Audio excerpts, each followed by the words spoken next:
Everybody, welcome back to the Dronelicious show. I am Zoe FPV.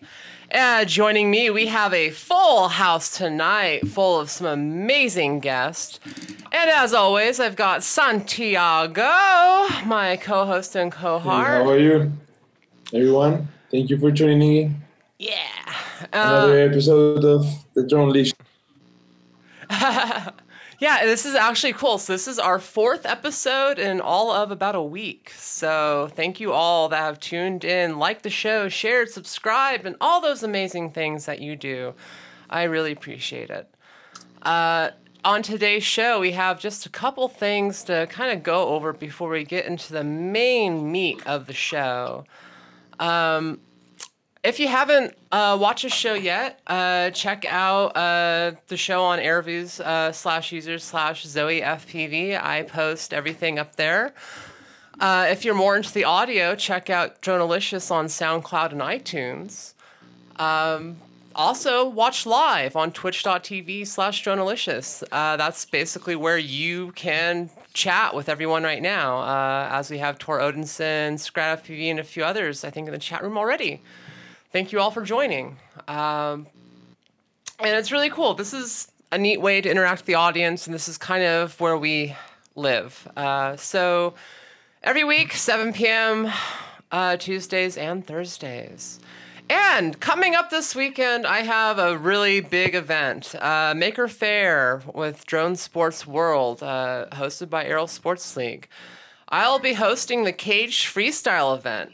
I've done a lot to make sure that the freestyle pilots have an equal say this year, and we have equal time on the course with the rest of the event.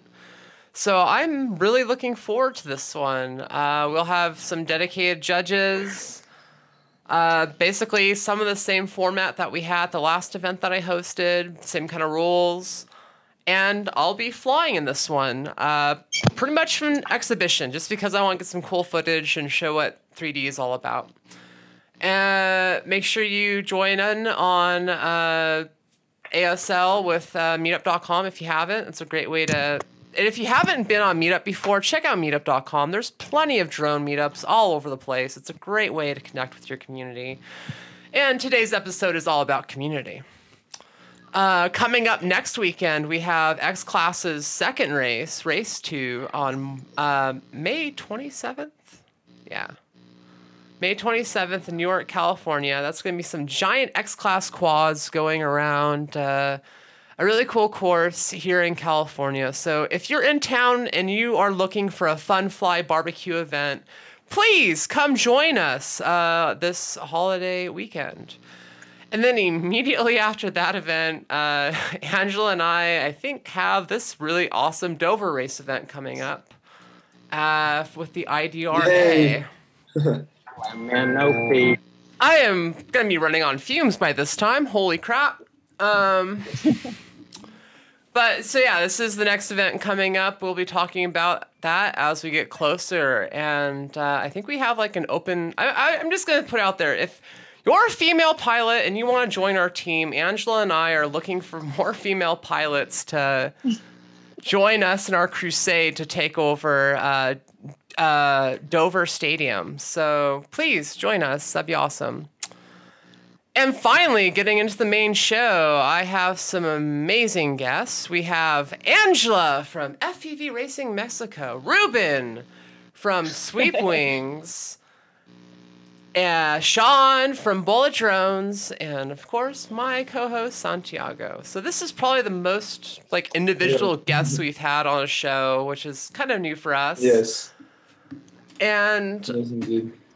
It's kind of an interesting topic. I mean, there's a few topics to talk about. One, I wanted to talk about kind of, you know, the all-female drone racing team Angela and I were really trying to put together.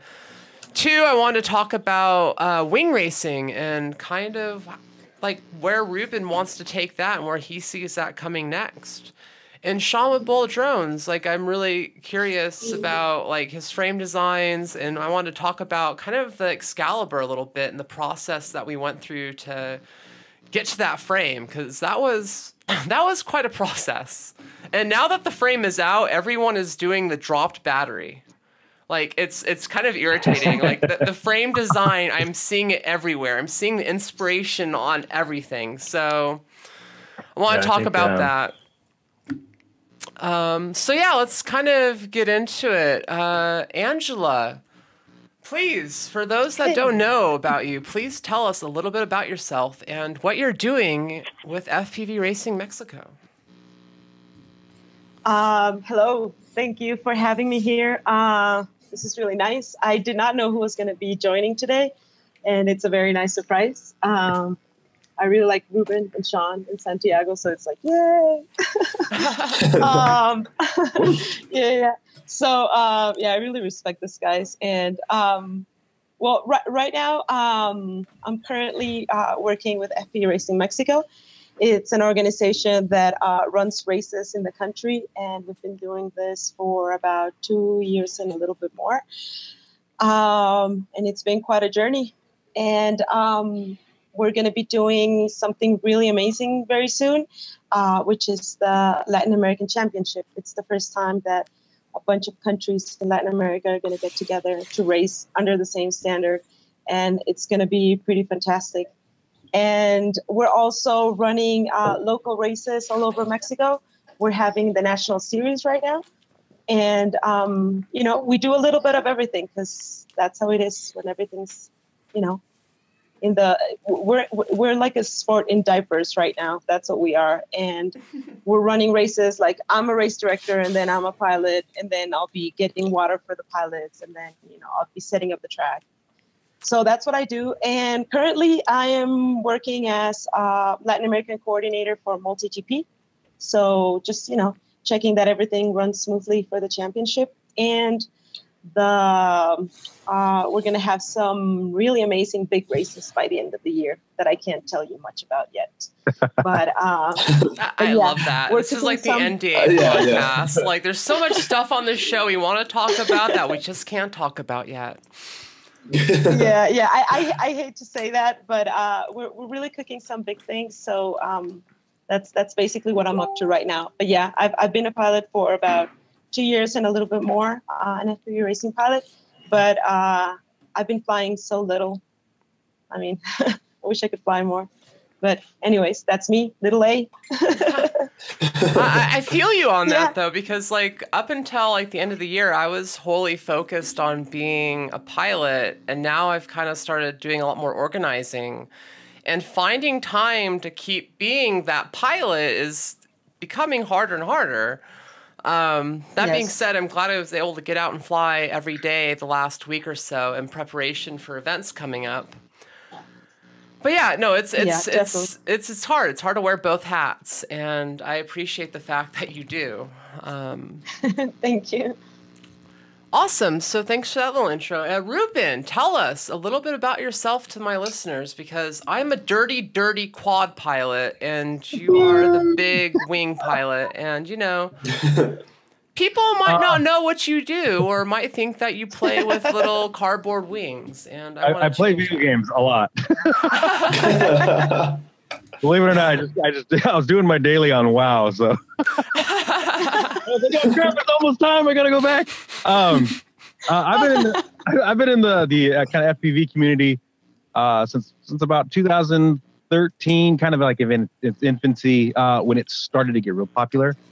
And about that time, I was interested in FPV and getting started. So I wanted to make my own airframe. And because a lot of the manufacturers out there, you know, they didn't really fit my expectations on an aircraft. And so I decided to make my own in 2013. Turned it into a company about 2014. Bless you. Thank you. Sorry. I was trying to like pause the audio, but I couldn't quite get to it. I know. So I've been doing it, you know, since then. And I just wanted to basically, I was making frames for myself. And a lot of my friends really liked it. And so I was like, yeah, okay, let's just, I'll do a couple. And so I was starting out that way, really, really dirt cheap. And they were like, you can't, you're never going to be able, because some of them are like business, they own businesses. And like, you won't be able to sustain yourself if you charge it, that much. And think about it, you're creating something out of nothing. It's your hard work. He's like, you got to charge a little bit more. And so I was like, okay. So I went up a little bit higher, and they're like really excited. So then the buzz started to happen, and then they're like, you got to charge a little bit more. And then with the resellers that I was working with back in the day, they wanted it a little bit higher because they wanted that $30 per sale. And so that's what they wanted. And that's kind of like where the price range started. So, in terms of getting started, that's where I kind of began, and then where I'm at now. So the lineup that I have right now is like, I don't want to mess with it because they work. And a lot of guys are making new product all the time, which happens in the mini quad club, or not mini quad club, but the mini quad community. And then what you have is saturation. And what happens is that the end buyer gets really confused. So I want to eliminate that bullshit. And sorry. I want to eliminate that. I wanted to eliminate the confusion, and just give them, give the guys, the community, something that is stable, proven, tested in all aspects, and continue to do that. So, that's where I sit, and I've seen all the guys, all the mini quad racers, the wing racers, and I've seen them, and we've hung out, and a lot of the events that I've attended. So it's really cool, and I'm glad that you're doing this, because now, like, if I had not done anything, like, I wouldn't have known you guys.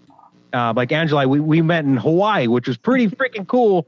And I met Eric out there, and Zoe, I've seen you. Remember, like we talked about in the last podcast. We've passed ways many times. Yeah, we were always crossing paths. So, and so now I get to interact with everyone, which is really cool. So I've been around. yeah, seriously, if you haven't, check out FPV Rod podcast. It is a lot of fun. I love Ruben's style of podcasting, and he has the voice for it. Oh my god. Yeah. He sounds like a radio station. I do apologize if you guys haven't heard. It's a bit of me rambling in this spot, and I tend to venture off in different avenues. I do apologize ahead of time. It's a good place to be. I like your spot. It's nice and cozy. Thank you. Right on. So Shawn, tell us a little bit about yourself. I mean, a lot of people probably don't know you. I know you as one of my best online friends, and you've been a big supporter of me for a long time. And we've worked together on the Excalibur project for quite a while, and that's had a lot of ups and downs and twisties and turnies and all that fun stuff. So yeah, please introduce yourself to the world. Yeah, so I'm Shawn, otherwise known as Mr. Sato V or Bullit Drones. Can you hear me? Yeah, totally. Okay. Yeah, loud and clear. And actually, yeah, my relationship with Zoe started pretty shortly after I designed my first frame, because I was designing it around the time that the first Nationals event in Sacramento came out. And it was just, everybody was flying ZMRs and stuff like that. And so I wanted to create an X frame, which was this one. It's the original. And right about the time that I got it designed, I saw Nationals and Zoe's big interview on TV, and I'm like, oh man, a really cool female pilot. That's what I need to sponsor. So, that kind of kicked off both a sort of professional and personal relationship that has worked out fantastic. I mean, I have to say, getting a product to market is no easy task.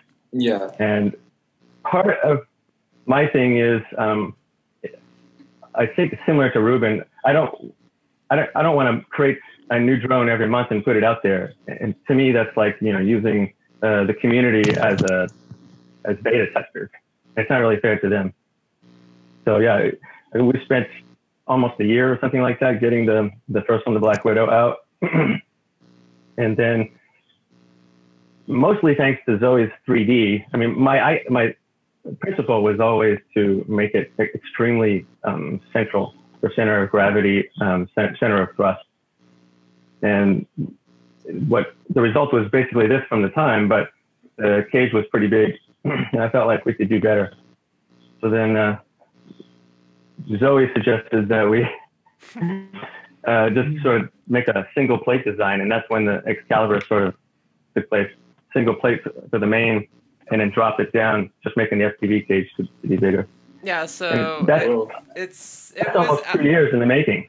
Yeah, and at that time that we started working on that concept, that style of frame really didn't exist. And they had the ZMR Slam. ZMR Slam, which looks kind of like that, but it's still different, right? Yeah, puts it on the top. Yeah. So, and that's one of the big changes. Was getting the battery in line with the motors, right around where the motors and the propellers are. So and that's what we did. Yeah, and I heard your comments earlier in the introduction about other people starting to do it, and I see. Actually, I heard that Tommy from Rotor Riot is working on something that has the same kind of thing, which, like, okay, I think that he's just kind of making more of a racer, shorter pod or something like that, but it's basically the same kind of design. Right. Well, I mean, I've seen Tommy using my motors recently in some videos. So I know he's been at least partially inspired by me. I'm actually kind of expecting him to come out with some, like, 2009 motors or something, just like a take on the 2010s. But, you know. I mean, he put yours in the Rotor Riot episode, right? Where they all tried the 3D? Mm-hmm. Yeah. Yeah. Yeah, and actually he did pretty good. He was, and that was with the Black Widow at the time, right before we got the Excalibur prototype out. And yeah, no, it was really cool. It was kind of like trying to prove the point of having that center of gravity lower. And, you know, with all the prototypes, and I think maybe it was me being in the Bay Area, but, like, I'm showing all my friends, like, hey, check this out. Isn't this cool? Look at the slam profile and the battery center. And then I see my friend, Styx, who is on the same Team NorCal, like, team race team that I'm on, and he has basically the same frame that him and his friend was working on. I'm like, But, well, you know what they say. And now it's kind of cool now. Is a form of flattery, right? Right, and now Colby's doing the battery-centered frames. He's, like, doing very centralized, small camera pod on the bottom. Realizing having that center of mass as close as possible makes a big difference. What happens is that, you know, everyone gets stuck in their mode, like, oh, whatever's popular is what's best kind of thing, mentality. Right. And then I've had everyone basically who buys the Excalibur, they're just, you have it and you rave about how well balanced it is and everything, and so they give it a shot, you know. And it's like the people who sort of have the wherewithal to spend the money and get the frame and try it have emailed me and says, you know, I had no idea how much difference it could make, and because it flies just so predictable and so balanced, and you know, when you PID tune it, it's just there, you know. Yeah, no, and my videos really aren't representative of how well it can be tuned out, because I'm scared. I still use version 1.1 on my firmware for KISS ESCs because updating has been known to break it from time to time. So, like, I stopped chasing that dragon a while ago, and I just kind of stuck with what works. And so, yeah, like, you can get it tuned out way better than what I have it at in my videos, which is kind of embarrassing to admit, but hey, whatever. Yeah. That time thing. So, hey, Shawn, do you know what's this? Hey, so for everyone, this is a Raggy, right? But it isn't the regular, Raggy. It's it's not a clone. It is actually made by Raggy, but made for us for smoking drones. Yep. Yeah, so, a little pot leaf on the side. Huge shout out to Shawn, because, well, for everyone who don't know him, he has been collaborating with a lot of great companies and trying to release products because he has great ideas. So, as he said, it's really hard to get all the process involved and all the people collaborations, but well, he has making this effort. He has making some good things to the community. So thank you, man. Yeah, Not many people know this, but well, Yeah, I think it's actually really cute that we have a Smoking Drones Raggy frame. For those that don't know, Smoking Drones, it's a marijuana positive drone group. And I'm actually a medical user. I found medical cannabis as a really great way to alleviate my need for a lot of narcotics because I have chronic pain and it's a bitch to deal with. A lot of people. And so I'm a big believer in it. You know, I don't say smoke and drone. I say do it a little separately, but you know, there's definitely a fun overlap, especially where I'm from in Santa Cruz, California. And I'm a big believer in the Raggy frame, too. This is a standard edition that I've been flying for a while. It's kind of like my parking garage frame because this thing is by far one of the most durable frames I've ever flown. It's fantastic for that. It's, like the motors are so well protected. The camera is well protected. The material seems to deform and absorb impact versus crack and shatter like carbon fiber. So you get a lot more out of it. So that was kind of thing. The Smoke and Drones community is really interesting. If you haven't checked it out, please check that out. It's pretty cool. So going on, Angela, you said something about bringing all the Latin American countries together for a singular championships. That's big news. So can you tell us a little bit about that and like your role in organizing all of that? And Santiago, I'm sure, can jump in with this too a little bit. Yeah, sure. Yeah, definitely. Well, first of all, I want to thank Ray for sending me a Smoking Drones t-shirt. I didn't actually think about it. I didn't know what to wear earlier. I was still wearing like a super dirty dress this morning. So no, I'm serious. Like I've been doing gardening all day and stuff like that. So I just changed real quick and found a t-shirt. And I was like, oh my God, yay, this is the right moment. So Ray, thank you for sending it. And I think Santiago actually designed it. I don't know if you can see it. Yeah, I did. You did, right? Yeah, I did. It's really cool. Thank you so much. I really, really like it, and I like what Smoking Drones promotes, and I think it's it's healthy that we see it in that light. Saying that Latin American Championship, it's ridiculously exciting what we're doing. I started contacting people by the end of last year, and this was an idea that somehow at some point we were like, hey, we should do this and it will be fun. And, we're always like, I'm from the northern part of Mexico and I was born in the US and I go to the US a lot. So I feel like I always tend to go there and I usually don't look south, and at some point I was like, wait, hold on, there's all these things happening. And I would really love to visit these countries and I would like to see what's going on. And I started talking to people and seeing who was organizing things and how the communities were developing. And it was very interesting because in the end, what we decided to do as a bunch of people working together was try to bring it down to what we're doing. It's not the same what's happening in Mexico than what's happening in the US and definitely what's happening in the rest of Latin America. So I think we did a very good job in trying to make it as easy as possible for organizers and pilots, and at the same time having it all under the same format, which hasn't been done before. And we're all going to be racing the same track in every country. Each country is going to have and each country is going to have a national qualifier. 5 pilots will go over there to Colombia, which is going to be they're going to be hosting the Latino Cup. And at some point during all this stuff, MultiGP got in touch with us. Nelson contacted me and he was like, Angela, this is exactly what we're trying to do. And you guys seem to be having, some information already and some work done, and we should definitely partner up. So that's how MultiGP came along, and they've made things easier, and it's been working very well. We have, I think, 12 countries right now. It's I mean, we're talking about even Venezuela participating, which is like insane, taking into account what's going on in their country. And we're talking about some countries saying things like, okay, we have 14 pilots total. And then we have other countries that are saying, okay, we have 40.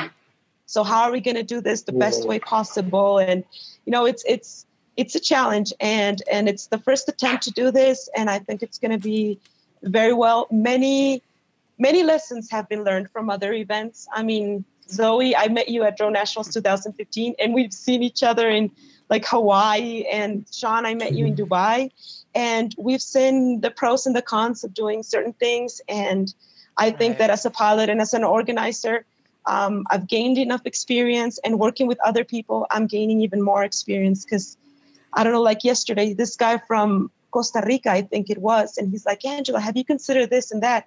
I'm like, oh my God, no, I didn't. Like, thank you for bringing it up, and this wouldn't be happening if I was having this conversation with myself. And it's everybody coming on board that makes it way better. And things that I was very set, like this has to be this way. And then all of a sudden Nelson jumps in and he's like, no, I think it should be this way. And I'm like, oh my God, yeah, you made a point. You convinced me, my mind has been changed. So I think it's been very productive, and I wish we could go faster, but the financial situation in Latin America is not that great. So we can't move as fast as we wish. And sometimes we can't produce the events as big as we want to. But I think that with what we have, we're doing something really, really important. So I'm really proud of what's happening. I'm really proud of all the countries jumping in. Panama is coming on board, and Puerto Rico just contacted me to see if they can have a qualifier as well. And I definitely gotta give a shout out to Mini Quad Racing Colombia. They're the guys that stepped up and said, yeah, we'll do, the cup. It's going to be in our country, and we're going to take care of the biggest event this year for Latin America. So I'm really grateful for that. And Tronics also jumped in, this Colombian company. Yeah, you know who they are. They just started making LiPo batteries in Colombia. So this is like a Colombian country. That's so cool. Yeah, Medellin is the one of the biggest cities of the country. So there are our kind of top pilots are over there. So they raise they made like this. They shout out to Tronics, who's a battery maker. This company. So they tell them like, hey, there's a market, we need this product. So they have been working with Tronics. They develop the batteries, and they're selling over here the batteries, and they're trying to export the batteries. So as Angela said, this is over here I have the the logo they did, the image, the brand for the Latin American Championship, which is gonna be in Medellin, as you said, so everyone can see this. It was made. This design was made by, I think, a Mexican designer. Diana Mariel. This is the girl that did this design. She's also the girl that made this amazing logo of Jesse Perkins from Tiny Whoop. I don't know if you guys saw it, but it's Jesse like on top of a Tiny Whoop.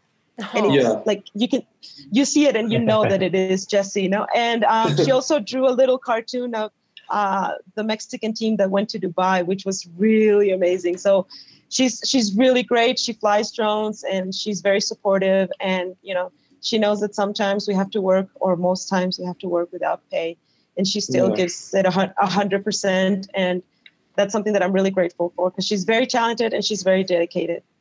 Yep. That's cool. Yeah, and like you talk about financial issues in Latin America, I'm sure that's gotta be tough. Like America, it's like drying up a lot too for our organizations and races. Yeah. So I can only imagine. Like to do all that you're trying to accomplish this year with very little. That's quite commendable. So. That's really cool though. I like the fact that everyone's running on a standard course, that everything is really being standardized between the countries. That's going to be a really cool, because that was one of the biggest complaints with like Drone Nationals, was the lack of standardization between the different qualifying events. And having that standardization, I think, is kind of crucial for a national level and kind of any international level event. I think we may have lost Angela partially. Oh. Or at least we lost her video. Yeah. Oh, you're back. Okay, cool. All good. So it's really cool to see what you've been doing with that community. And that's the thing is it really is all about community. And with the Maker Faire ASL event, you know, there's a lot of community volunteers. It takes a lot of people donating their time to make a lot of these events happen. Drone Worlds used a lot of community volunteers. Flight Fest West, community volunteers. It really is, you know, if you're not directly into racing and that's not your biggest thing, but you still want to help out and be a part of the community event, please volunteer at your local events, because it makes a big difference having a couple people on hand to really help out. So talking about that, about volunteers, Justin Haggerty is, well, IDRA headquarters. He's up to volunteers. So if you guys wanna go to the race, he's hosting on June the 2nd. So you can talk to him and volunteer yourself. Yeah, which could be a really cool thing if you want to go and check out the behind the scenes of one of the bigger drone racing events this year. Thanks for that, Santiago. You're welcome. So yeah, and that's one of the other community things is that, you know, please like join a part of your local community, join up with these events, help out. You know, it really takes all of us pitching in to make it great. You know, I know some of the best pilots in the local area still pitch in every day to make these events great. And it really takes us to push these events to be as good as they can be. And Ruben, I was kind of curious because I am not one for the wing community. I am kind of stuck in my own little quad community. I know we have a kind of a small wing community out here in Santa Cruz that loves FPV, but the wing community, for what a lot of people don't realize, the FPV wing community, I think, is probably the longest running, like, kind of coalesced FPV community. Like, before mini quads, there were wings. So, you know, what was that like? What was the start of that community? Like, do you know what kind of started that or how that came to be? It was lonely, a lot of cold nights, a lot of alcohol. But you know, after the mini quad, you know, the publicity started to get better and better with the mini quad guys. We started to look at me like, you know what, we're doing our own events. We're looking at it at more, again, well, like I said before in the past is, you know, I was thinking, I was like, we can do the same thing, but with advertising, on these crafts. And, so when we started racing, back east, the guys, back there, the NEFPV, and the NAFPV and the NEFPV, they were doing events back in the day, and really, really nice events where they were organized. This was before multi-GP, I think, and before IDRA, just basically before a lot of the organizations, I think. You can quote me if you want to, it doesn't matter. But it's like they were organized by themselves, and they were running consistently. The thing is that we just didn't really get recognized, and it turned Drone Nationals 2015 in Sacramento, and how that all evolved, believe it or not.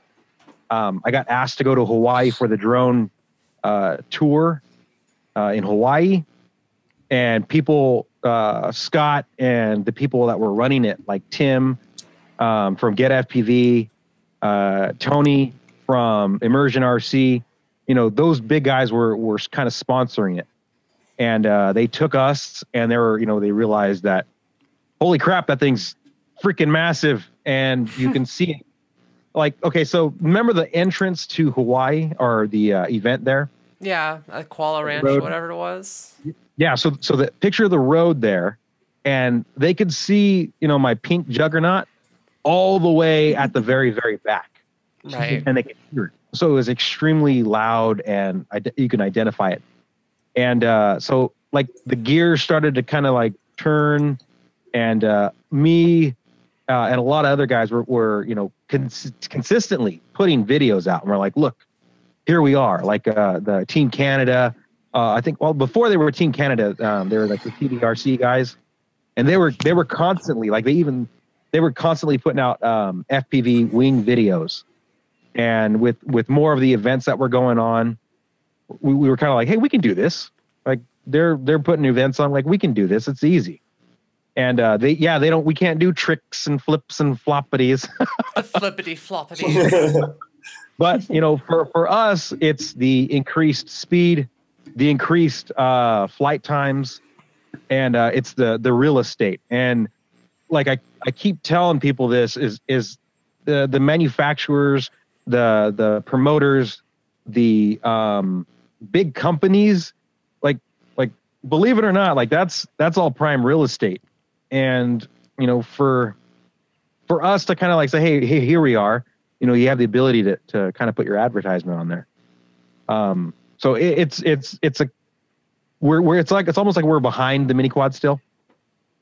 So we're struggling. We're you know, there's a race event right now on the East Coast, the Flying Circus. Shelby's down there. Tyler Derby's down there.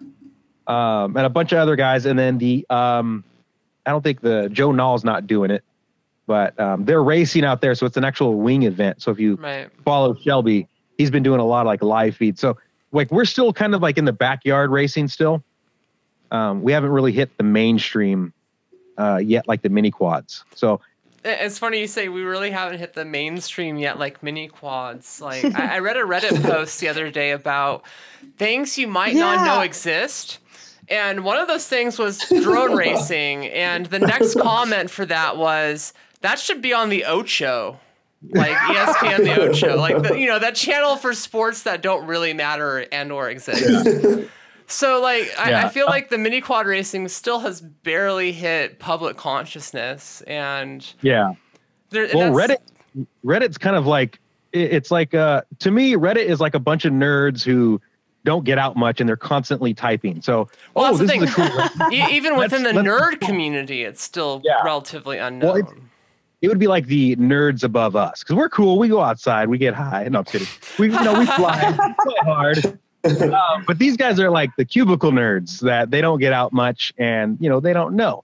So, like for us, if you think about it, for the Twitch community, who's ever out there, who plays video games, who is just tuning in, it's like a real life video game.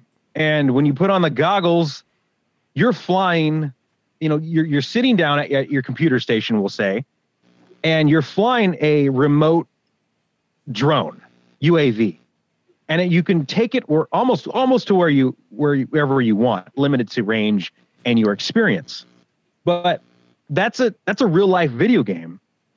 And it's just an amazing feeling when you put the goggles on and you're loading, you're loading, you're waiting for the loading screen to go, you know, it's just like that. And so I think for us, I do think we kind of relate to the gamer community because it's a lot of hand-eye organization that we have to make sure we know where our kill switches are, our return to launch, our buzzer switches, you know, what to do when we turn, you know, and it's just like, you think about like the hardcore gamers, like they know when to like pop a CC or they're coming for a kill, or they know who to battle against.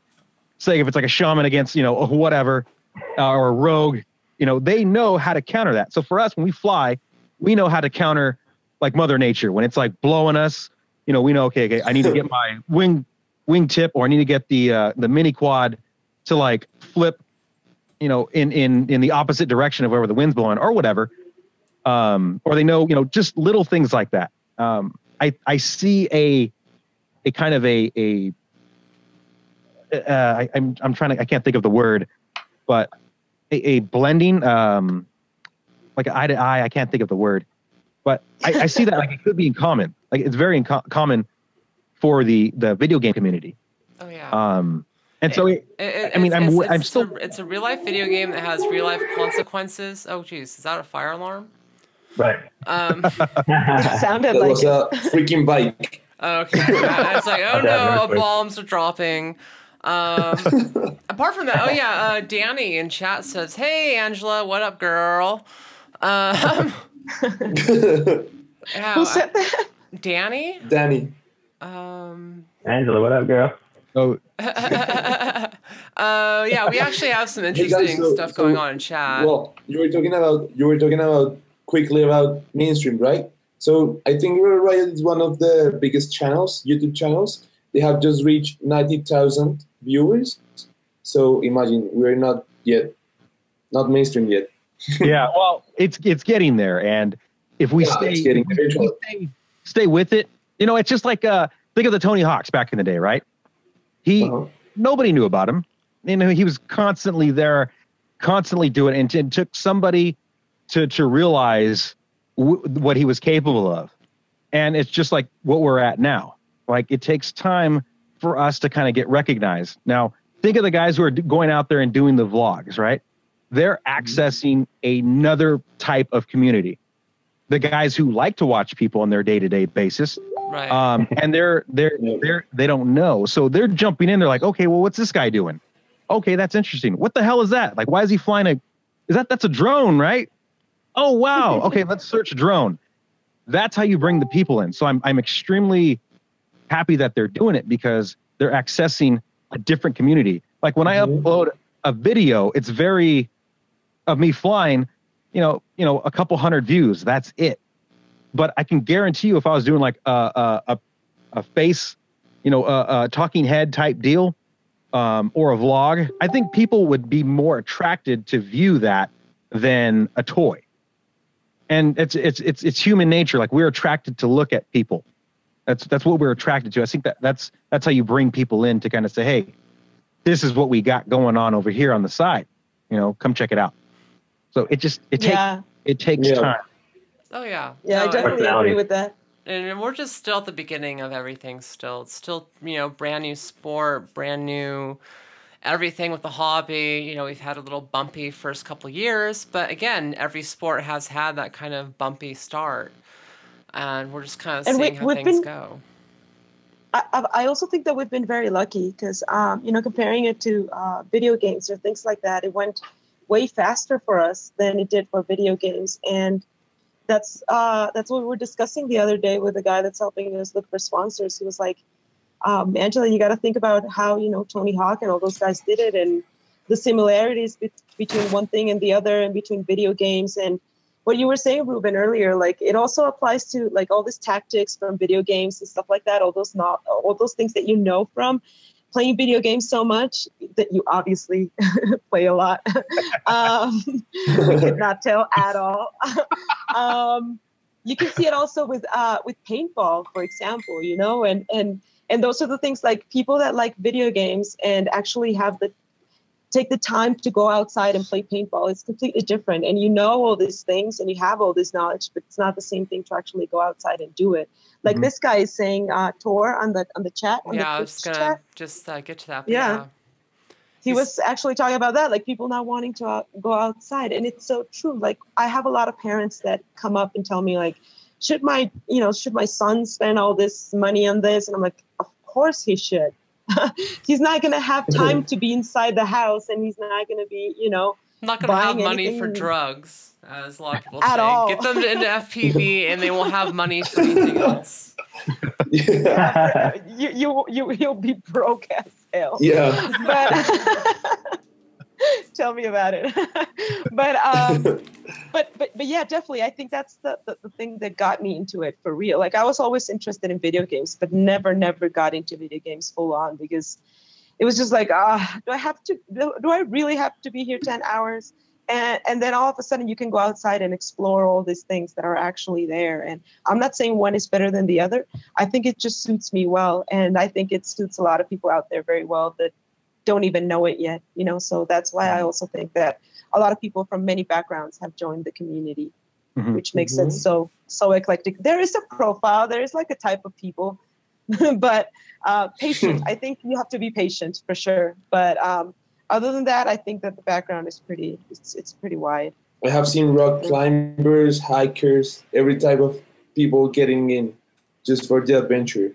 Yeah, well, that's a good point too. It is kind of a thrill sport, but without the possibility of physical harm. I mean, people like Metal Danny, who used to race motorcycles and, you know, who've been in the hospital so many times. This is fantastic because they can get that thrill. Actually, Zoe too, right? I mean, yeah. It's, I don't know how many people that are like that. And the tie to games is pretty tight also. I mean, I just went to Colorado Springs and taught my nephew how to fly. He's not a kid. I don't know. He's a staff sergeant in the Army. Anyway, he played liftoff for 8 hours. Never flown a drone or anything like that, but because he has played the games and kind of familiar with flying controls, like you jumping in some aircraft or something, a helicopter or something, and you fly around. After 8 hours, took him to the field, and he just flew it like somebody who's been practicing for like almost a year. Some people like me, it took me forever to just really just let go and fly it. You know, I was always like hovering around and going slow, staying in stabilization mode. You know, just switching to acro was like this amazingly mind-blowing thing. You know, Totally. But I taught him in acro from the first second, never in leveling mode. And that was it. 8 hours on the sim and boom, to the game. Yeah, some people take to FPV like a fish to water. I mean, it's one of those things that if you have the right crossover skills and your brain is kind of wired for it, you can pick it up really quickly. And it's also one of those things I feel like if you spend enough time trying to practice, anyone can really do. It just takes a lot of practice. Yeah. Well, it's just like I said, the guys that play video games that are really good, they study. And they're on it all night long. Like, so you watch the Twitch guys, and they're on it like they're doing like a 24-hour run. So, like, dude, holy crap! Like, how do you do that?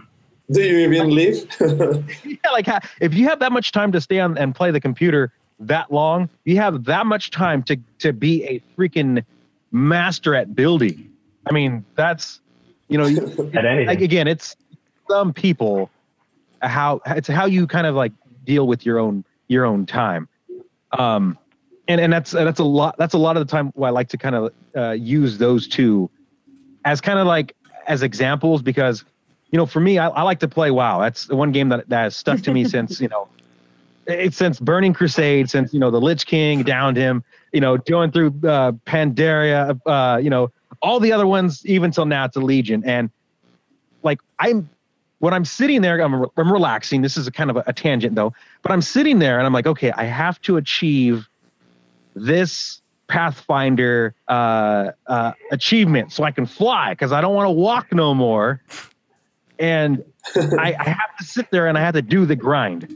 But if you think about it, like if you didn't do that and you focus your attention on a hobby like that, which let you get outside and get some sunshine and mingle with the animals that are out there. The biggest difference and issue with that though is that when you die in WoW, you don't take out the CD, throw it on the ground, and stomp it with your foot. When you crash, there's like consequences. There's like physical, monetary consequences with this hobby in ways that gaming doesn't have. I mean, I think that's going to be one of the bigger, roadblocks for a lot of people, like getting into this hobby and then staying in this hobby, especially if they want to push it to the furthest levels. Because realistically, if you have a computer that can run a game, most professional gamers run it on the lowest settings. They don't have to deal with a bunch of graphics getting in the way when they're playing. You're playing on the same playing field level with everybody else. When you get into quad racing, it really depends what kind of hardware you can afford, your time, the investment that you can put into practicing, how much cash you're willing to burn on batteries and props to get there.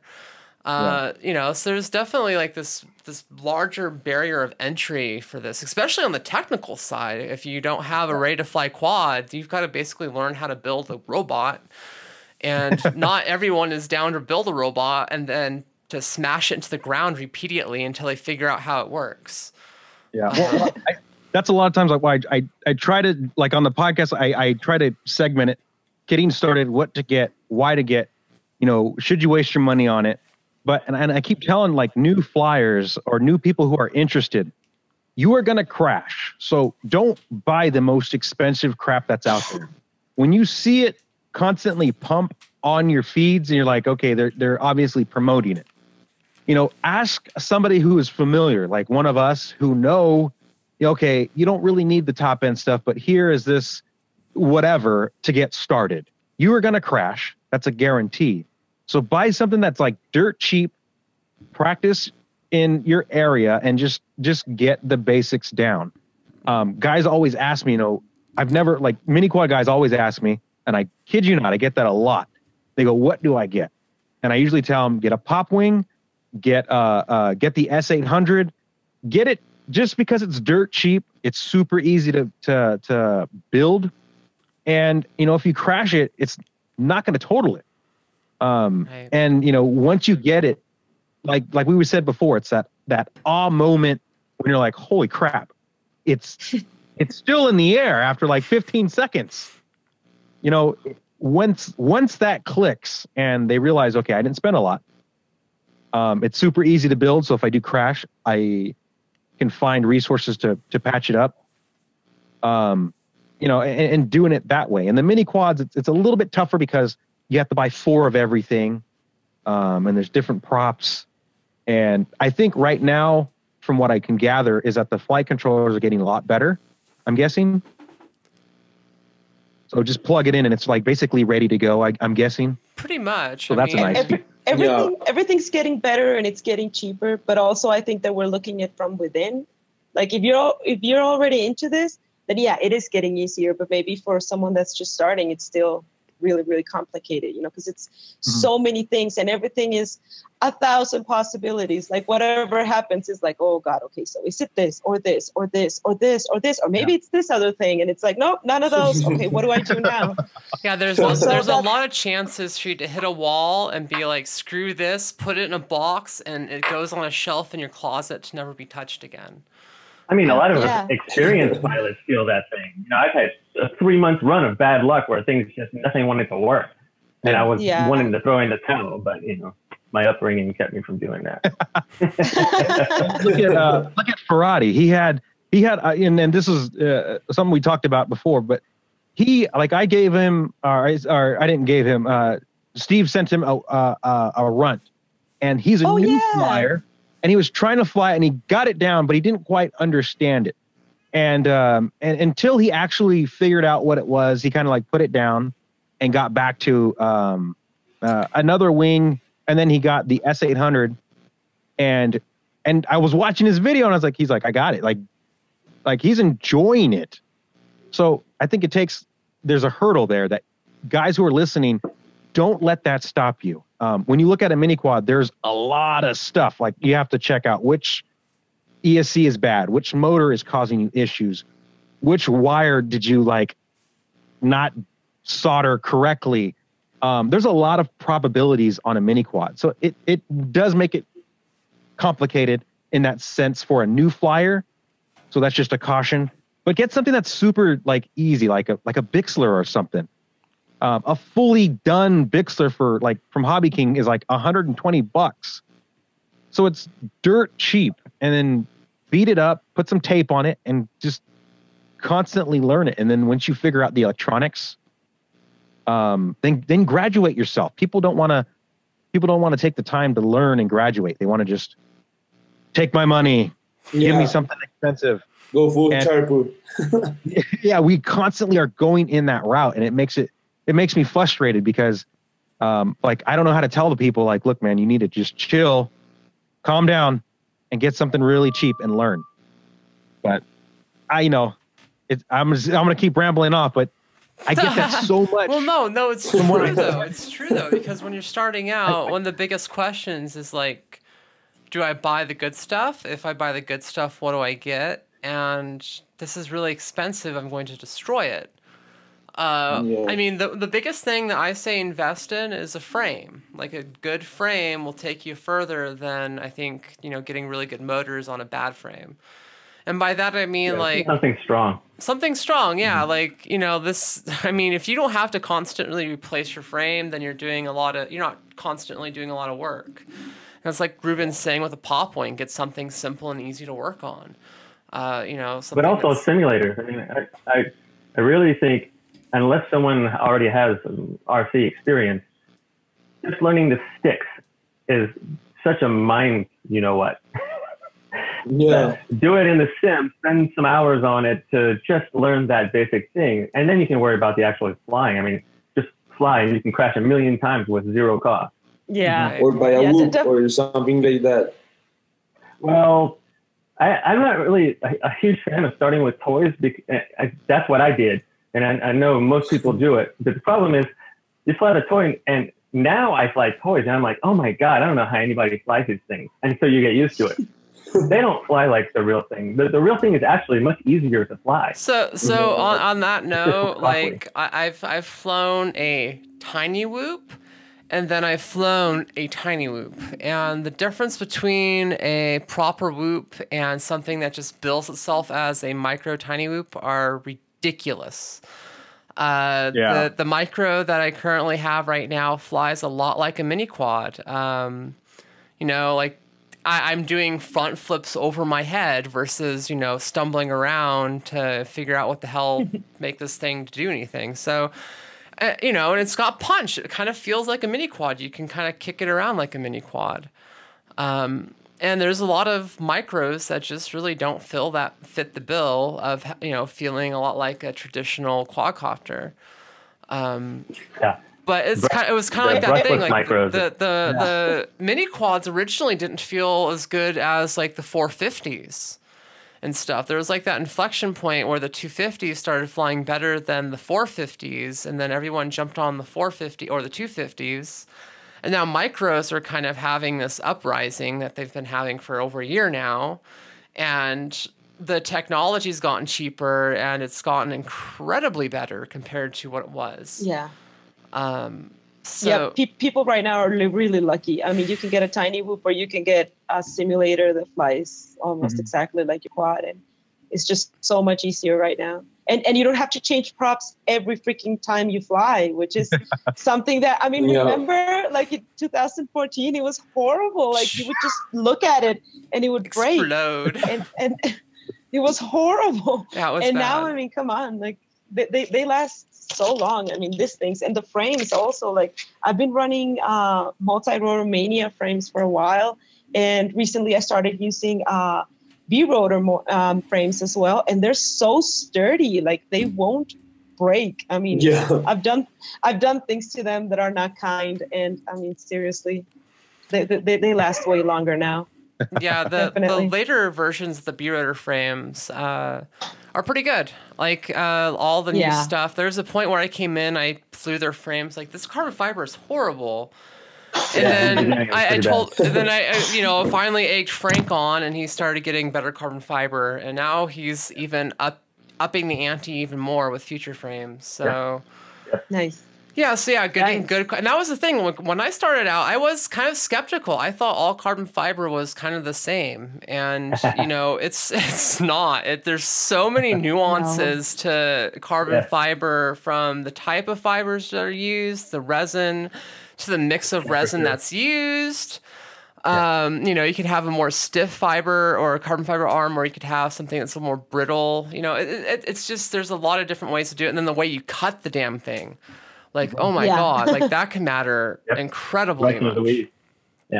Yeah, so don't always listen to the factories. You've done testing with that on mine too. I mean, when I was going through like some different factories for carbon fiber, trying to find the perfect one, sending you some prototypes, and you're like, yep, not that one. It was funny, like there's this thing, like you make sure that you go with the grain of the fiber versus against it. Or wait, right? Yeah. Right. Am I think I'm making sure I got this right. I always get left and right mixed up. I know it's one of the two, but so yeah, like making sure you have the right grain going with it makes a big difference. And you know, just having a good carbon source, like Armatin has really good carbon fiber. Multi-rotor Mania has really good carbon fiber. A lot of companies that have started cutting their own frames, at least in stores. Yeah, like Excalibur has great carbon fiber. And the good thing about multi-rotor Mania, like I really like to buy their stuff because it's cheap. Like they have $40, $50 frames that will last forever. So nothing lasts forever, but you know what I mean. They're solid frames for a good price. That's really good. Yeah, definitely. And it's a local shop, so you know. Yeah, no, and it's kind of funny. Like, I'm not sponsored by them, but I've got a fairly good relationship with MRM, and those are really good people. Like, they really try to take care of the community and try to create a store that can cater to not necessarily the cheapest dollar, but giving you a really solid product at a solid price and not gouging you in the process of doing it. So yeah, That part definitely. is- Yeah, I'm not sponsored by them either. Don't think that I'm like, getting free stuff to say these things. They're in my area. Yeah. Yeah, They they're are. local to me. And it's cool because their prices are pretty damn cheap, and it's nice. So like if I need something, I know where to go. I don't really I haven't really bought anything from them. I usually go to FPV HQ. Good shout out to those guys. FPV HQ, originally Multi-Rotor Superstore, my first sponsor. Oh yeah. They're still kicking. Yeah, that's true. They're still doing some cool stuff, and they still have a good product, and they have some of the fastest shipping in the Bay Area. So So between those two, those guys are pretty close to me in my area. So it is nice, seeing them at the events, like they were at the Flight Fest West event over there. So it was cool. Yeah. Ruben, do you fly with the flight club from Sacramento? Sometimes believe it or not, ever since I started the podcast and getting more busy, they started inviting me. It's Which funny. cool Like I Shawn started the podcast, and then he just like showed up at my house the next day. So Shawn is kind of like the Uber nerd of the group, and believe it or not, I flew with Shawn way back in the day when he was kind of like still learning. I have a video of him like when his Skywalker went down because he was playing with a bunch of electronics, and all the harmonics was in the way, and it. I remember his starting out like when I started out, and Nice. but he keeps his spots real secret, and he never lets me go. So I finally got pissed, and I was like, you know what, you better. I was like, I want to go too, damn it! Like what the hell? So they had a barbecue, and I got invited, so it was fun. I kind of understand why Squishy keeps all of his spots secret. Like, now that I've become kind of a community person here in Santa Cruz, like I started keeping some of my best spots a little secret just because I don't want them being blown up and shut down. Yeah, but I'm like, dude, I was like, I've been with you since we started. Like, why don't you invite me? What the fuck? So I'm like, It's Bob. You gotta get yourself a T-shirt. yeah, I know. But I got stickers here. Hold on, wait. Let's see if the stickers show up. Whoa, Nice. Here we go. Nice. Nice. Got the bear flying. Shout out to the NorCal FPV guys. So Tony and all those guys. James. There you go. And Flight there you Club, go. I love their logo. And Flight Club and Thrust We Trust. Yeah, and Shawn, the guy who invented FPV. Yeah, he single-handedly invented FPV by chopping down a cherry tree and electing himself president of the universe. He's gonna laugh when he hears it, though. Yeah. And then at Nationals, he did everything in 2015. He invented everything single-handedly. So Yeah. those guys are in my area. Those guys are really nice and fun to fly with. So Awesome. yeah. Awesome. Yeah, I like James' videos, like James Curtis. He's so good, and he's been getting better and better. Like the first time that I knew this guy existed, it was really, really weird because Zoe and I are part of a group on Facebook. Well, it's bigger than that, but you can point it to Facebook. It's called Amelia Drone Heart, and it's just a bunch of ladies all over the world that fly drones for many purposes. It's an amazing group. Great it really name. is. Great name. It really, really is. And then there was this lady like 2 years ago, I think, that posted a video of like wing combat at night. And it was just, it blew my mind. Like I remember that we can't like repost outside that group, and whatever shared there, you know, remains there, which I like. And I was just like, oh my God, I gotta do this. Like, you know, I just took my phone and started like recording the video and showing it to my friends. Like, dude, look at this. I'm not gonna tell you who posted it, but oh my God, look at this. Like, we gotta do this. And I got really, really excited because it was just like wings going at it with LEDs, and everyone was just like yelling and screaming and everything. And then after nationals, and you know, like talking to James and all that, it was like, oh yeah, that's us. Like, oh my God, I gotta move to Sacramento. Yeah, the guys that do that, I don't know if they still do it now, but they're in the Northgate area.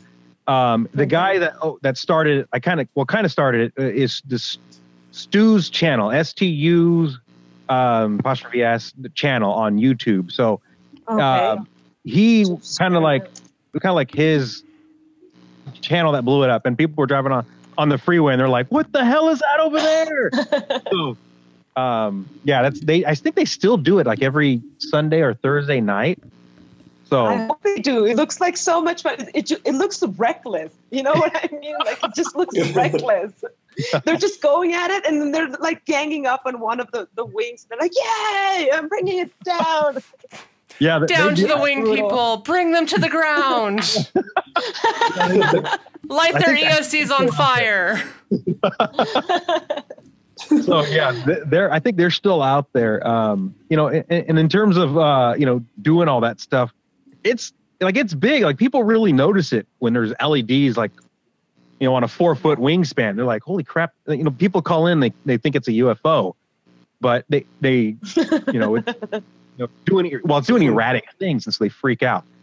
But you know, it's a lot of fun, and you know, again, I'm just hoping it picks up to more of a more events, I guess, for us.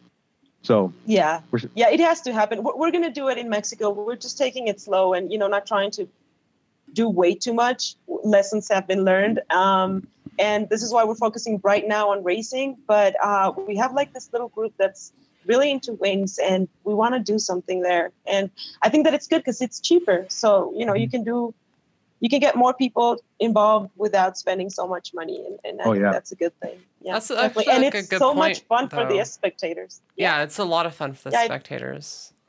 Mm-hmm. It's kind of funny. Like, we've had like a solidification of people just doing drone racing now. You know, like, I keep saying freestyle, wings, everything besides mini quad racing has started to take kind of a back seat. And, you know, it's kind of sad to see, but I understand it. I think, you know, going forward, once the mini quad scene starts to get figured out more and things stabilize, freestyle will come back big and strong.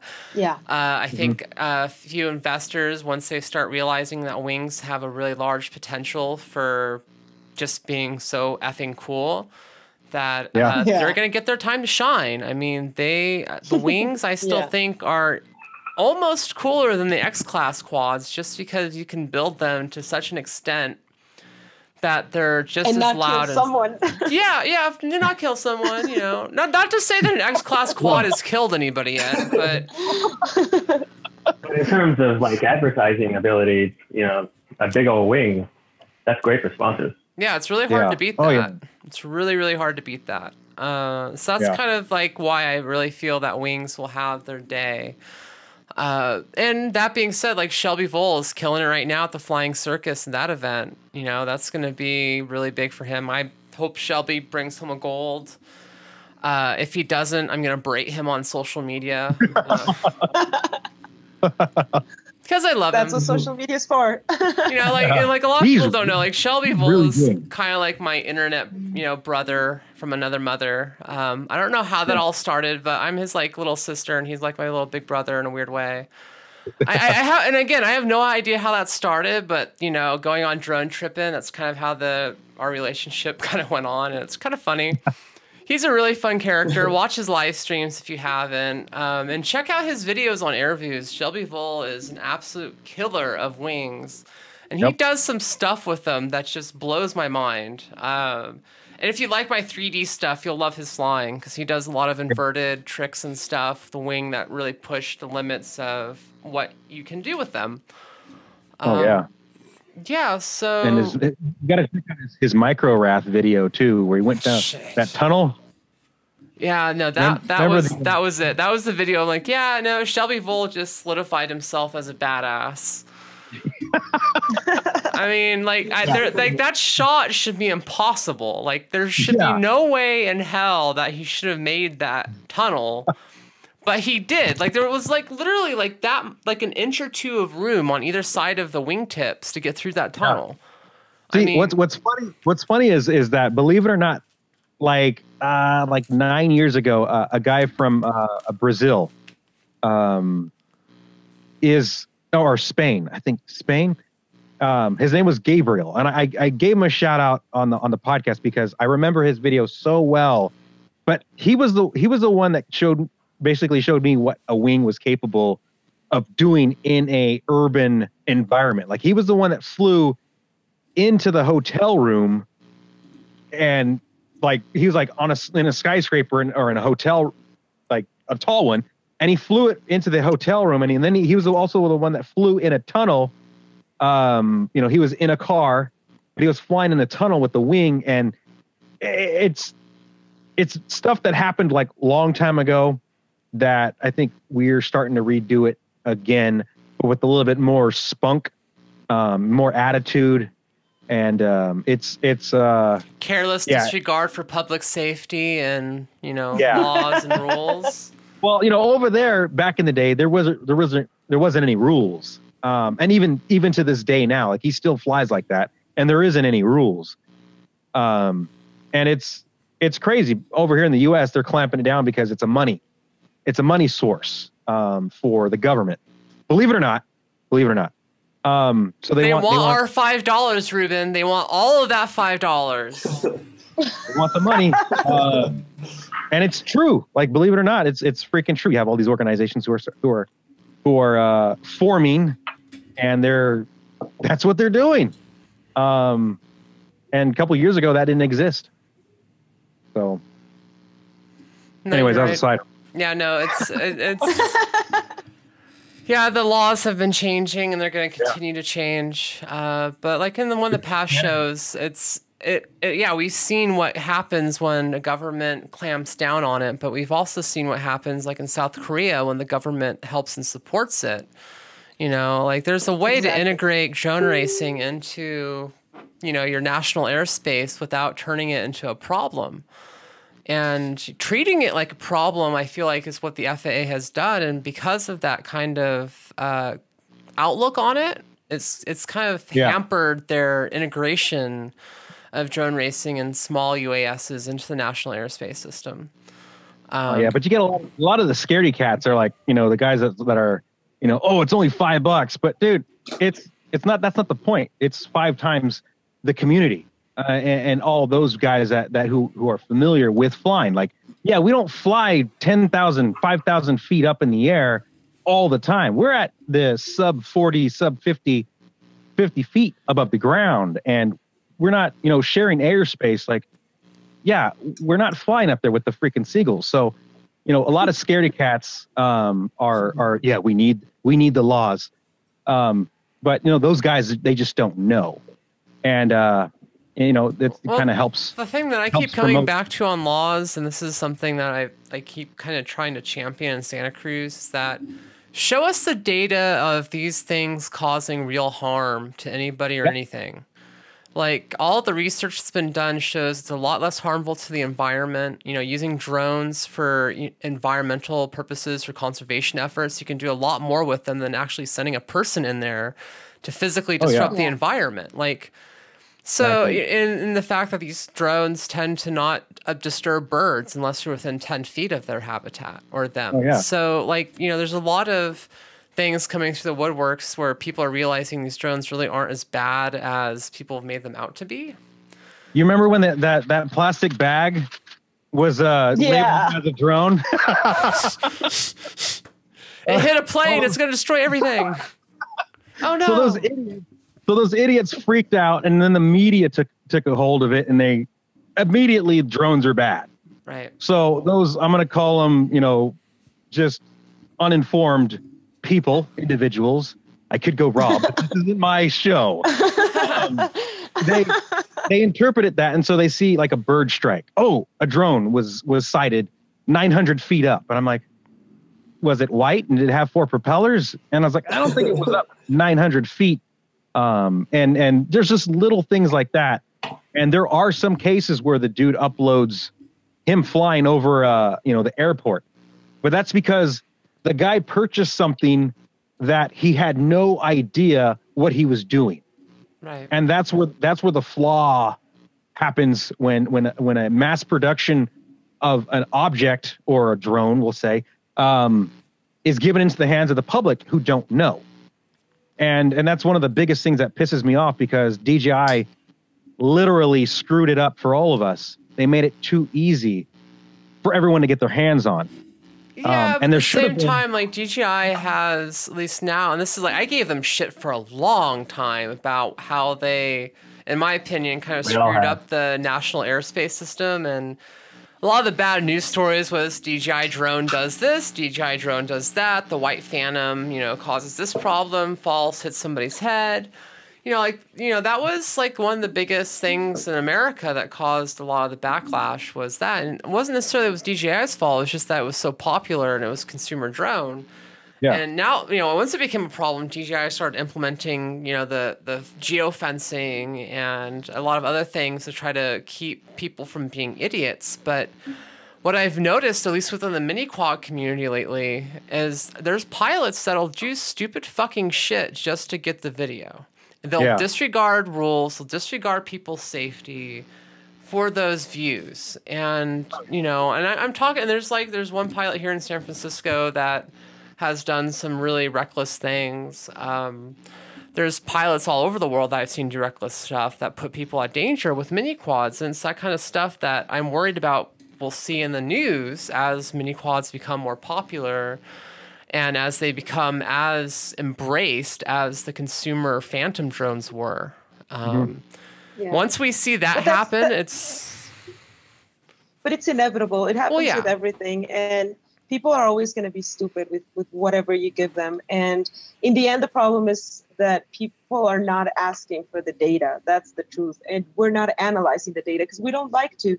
As a collective, as a society, we do not like to know that alcohol kills more people than, cannabis or whatever. And we do not want to acknowledge that cars are as dangerous as drones. And we do not want to acknowledge that, because we don't want to. We just want to listen to what the media says. And if the media makes it a huge deal if someone, was flying over an airport and it was just one person out of thousands, right. And that's how it's going to be. And no law is going to prevent people from doing that. I mean, honestly, in the end, in Mexico, they don't apply anything. So, right. I mean, whatever. When they do state laws here, it's not gonna work either. So, I mean, I think it just has to be people being responsible. And like Ruben said, it's because they don't know what they're doing. So, what's the solution, or at least what can make it less, less harmful for everyone? It's education. That's the whole thing. Like, we got to teach people and be open about it. Right. So not be like, oh, no, don't touch that and don't fly it. And, because that only wants some of us to do it even more. But yeah, the thing is, we got to teach people how to do it properly and make it, like cars. I mean, cars are not easy to use. And a huge example of people not knowing how to use cars is Mexico City. For a driver's license, you don't need to do anything. You just go pay and get it. Oh. And you're driving with 20 million people. On this like horrible monster city, like packed with cars and people and everything and motorcycles doing stupid shit all the time. And no one says anything, and it's cars and people die every day, and it happens, it's just vehicles. It's humans. We're dumb. I think what would be nice, and I don't think I've seen it yet, but I think let's just, I'm just guessing or just saying, but okay, you get this drone, right? This DJI. That's a nice looking horse. I don't know if you get that meme or not, but yeah. you get the drone, right? And you're a new flyer, you don't know. And let's say these companies like DJI, well, you can use them as an example. For them to say, okay, the operator can use it, plug it in, update it, let it download the thing. And as it's doing the check, let them watch a video, be like, don't fly over anything stupid.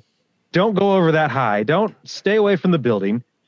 just follow these steps, and once it uploads to the drone, then you can go fly. But at least the person acknowledged these are the things I probably shouldn't do. Oh yeah, and that's the thing that DJI does now is they make sure that the pilot is at least confronted with that information before they do something stupid. And for like every time that I want to fly locally, it says, hey, this might not be the best spot to fly. Like this is like, it's not illegal to fly here, but there's a sanctuary here, there's that there. And please acknowledge that all this stuff is here before you fly me. And so I have to acknowledge a thing. I sign a basically end user license agreement every time I go to fly my drone, and that is saved. That's saved and uploaded into DJI's like actual database somewhere. So God forbid I crash and do something stupid, my that data is there. Like that it's available. See, that's a nice feature. Because they make it so readily accessible for people. Like I can literally go to Best Buy right now and pick up, all the shelf of all their products, super easy. It's perfect that they're doing that, and it's about damn time.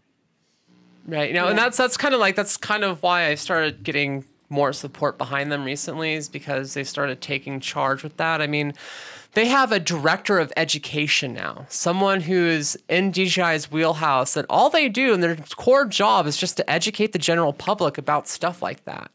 Yeah. And a few years ago, they didn't have that. And they realized that they're the biggest, consumer monopoly on the market, that they have to at least do something. Otherwise, legislators and governments are going to start cracking down on them. So education is by far the biggest thing that we can do as a community to make sure people aren't doing stupid shit and everyone stays safe. Go to YouTube. You can learn everything you need to know. Yeah, type in drone plus cut plus face. And then dive a building. Dive a freaking building. Yeah, no, education, not freaking Not that. Bad again.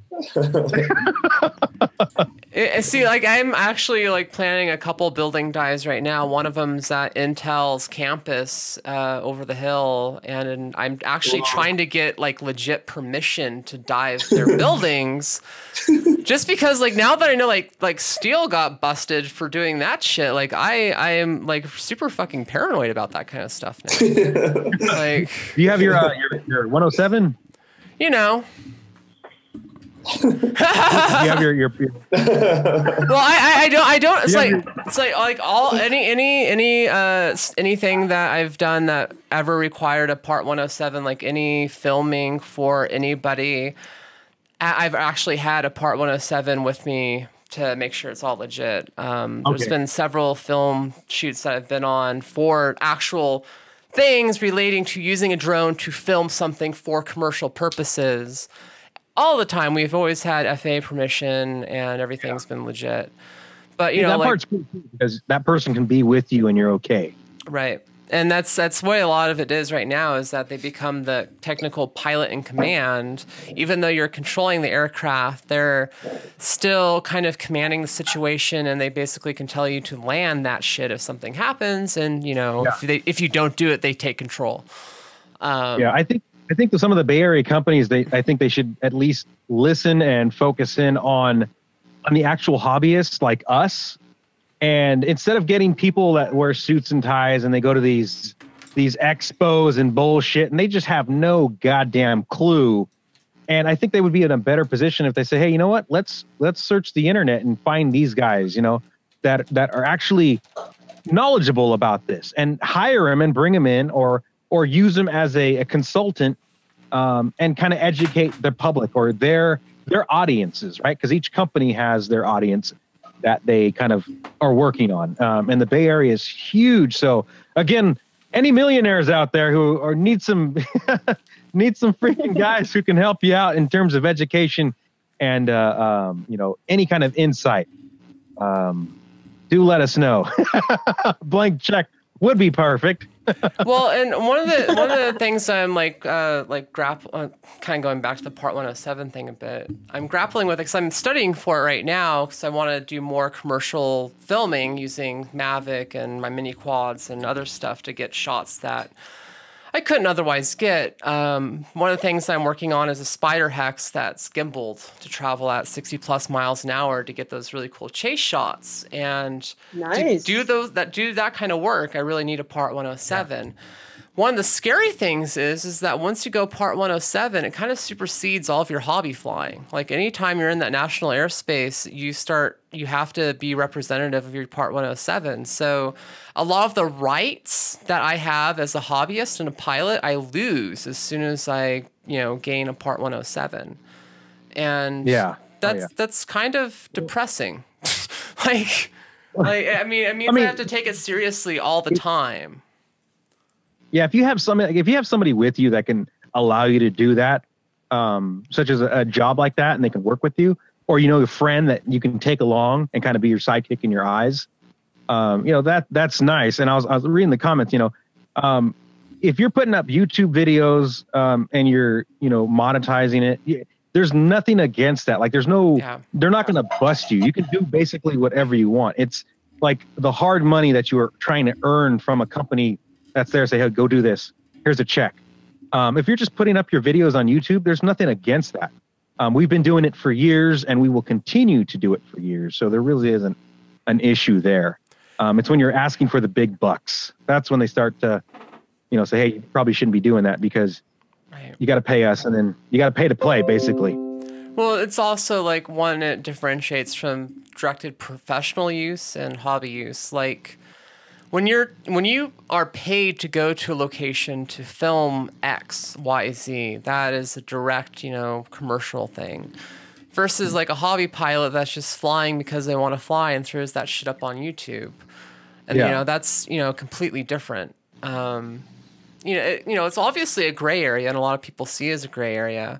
And I think the only reason why Steele may have ran into any kind of real issues with, the FAA was because he had a Part 107 and he has a YouTube channel, and part of the Rotor Riot thing, even though it's on his personal page, part of the Rotor Riot thing is a business. So basically there's a lot tied into that.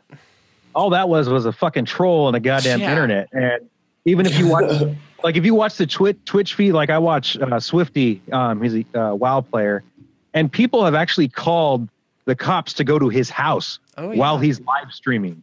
So you get those turds that are on the internet, and they somehow that thought hasn't crossed my mind, Ruben. Like I figured eventually, sooner or later, because I do a live show and it's on Twitch, there's always that chance someone's gonna be like, "Fuck Zoe" and SWAT. It's been happening more and more. It's becoming kind of an epidemic on the internet. So you get the trolls who see something, and even when I put I put an educational kind of something when I do something that kind of show the process of what I do, people will still thumbs down it. Mm-hmm. And I'm like, what did I do? Like, I didn't use any curse words, I didn't use any annoying music. I was just telling you how my steps are. But you still get those turds that will thumbs down, and you're like, what the fuck? And then there's trolls out there. There will always be trolls that are out there. And it's just crazy. Like, it will always happen. So that was kind of like a person kind of getting to that level where people were like, now we're gonna fuck with them. So well, I mean, like it happened to me at the beginning of the year. Someone hacked my Facebook account, my Instagram page, and my computer, my phone. Like, they had access to my Google account, which had access to my computer, my phone, basically my entire digital life. Whoa. And that was fucking violating. And it's taken me a while to really become more comfortable with that. And that set me off on a really bad way for a while. I felt violated, and I realized it was really only a couple of bad apples that were doing it, and it kind of made me sour on a large part of the community, and it sucked. Yeah. So the community, and I'm not saying the community is bad, but I'm saying there's definitely any community that gets large enough, there's always going to be a few bad apples that will throw wrenches into it, from time to time. And the kind of thing that I want to get back to this year is making sure that the community is not lost in the mix of everything that we're trying to do, from different events to different, product stuff that people are working on. There's a lot of competition out there, and it seems like that's kind of tainted in my mind, the community. I mean, it got really competitive a few months ago, and I don't know. There's there's guys that are out there that are just always fucking salty, and how do you tell them, look, man, I'm just trying to make a buck here. I'm making a product and I'm trying to sell it. Like, how can you hate on me? Like, what you need to do is do the same thing, and maybe and feel what I'm going through. So I think there's always going to be those assholes that are out there. It makes it so difficult to continue, doing business with those turds out there. Yeah. But thankfully they're few and far between. They're few and far between, but when they show up, they really stink. Yeah, and they seem to have endless energy. That's for sure. I mean, endless freaking energy. They'll go on for days. And I don't know, like in my case, it has happened as well. Like at first I was like, oh, this is such a great community. Everything's amazing. And then, things started happening and gossip and things like that. And it was like, whoa, wait. Like, we're not even making money from this, like, why are we treating it like we are on this, amazing movie where millions of dollars are being exchanged and we're adding the drama? I mean, this is purely out of passion. Like, we're doing this with our time and everything. And you need to be this, like what happened with Drone Worlds. I'm not saying that Drone Worlds was amazing. I'm not saying that it was the best event, but there were so many things that were bashed about it that made no sense. Like someone even said, like, there were no, these buckets with sand. And I was like, yeah, there were. And they made it a huge deal. Like, you guys didn't even have buckets of sand. And like, yeah there were. Didn't you see them? Like, they were right there. Everyone was using them as ashtrays, Well, that was like the event that was the event that I think a lot of people in the community in general just like turned sour over. Like the RAP DSA group, like all the hate that came out of that.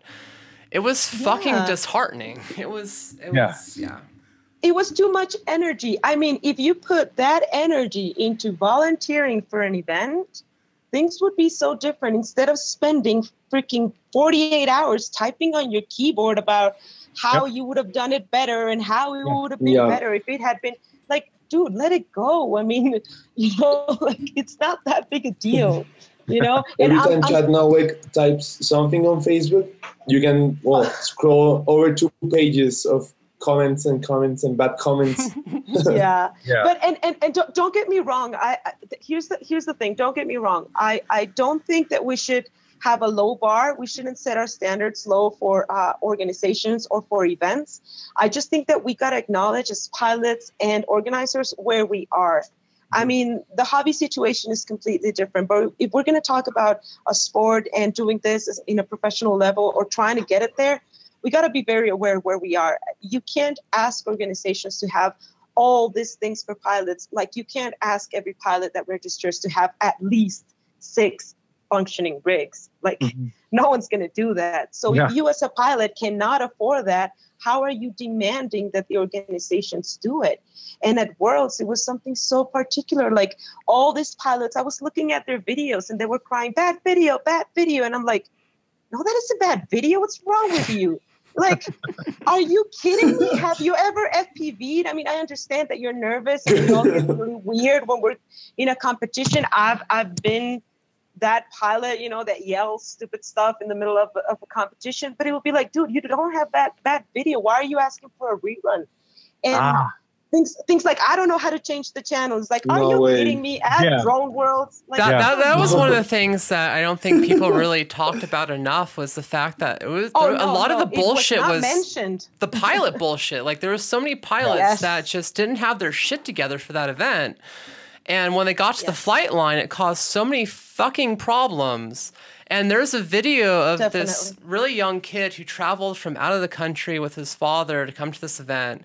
And he's sitting there, and he's basically the only person that brings it up. Like, we traveled all this way, and we get to the flight line, and this person doesn't have their video ready. Yeah, we're here, sitting here feeling punished for it. Just pull them from that thing. So, yeah, it was... That's the thing that the community really needs, is look inwards and realize that it takes a village to put on an event like that. And we really have to come together, especially in an event where we have pilots from all over the world trying to compete and create basically a world-class event. You know, like big ups to the wing guys. You guys are in and out. yeah, fuck you, Ruben. F-word. And I mean, I only say that because, like, I know with the freestyle tent, like, a lot of the freestyle pilots gave up their free spare time to just hold down the tent and make sure things kept running. You know, like, it was one of those things, like, if you didn't chip in, then stuff wasn't really getting done.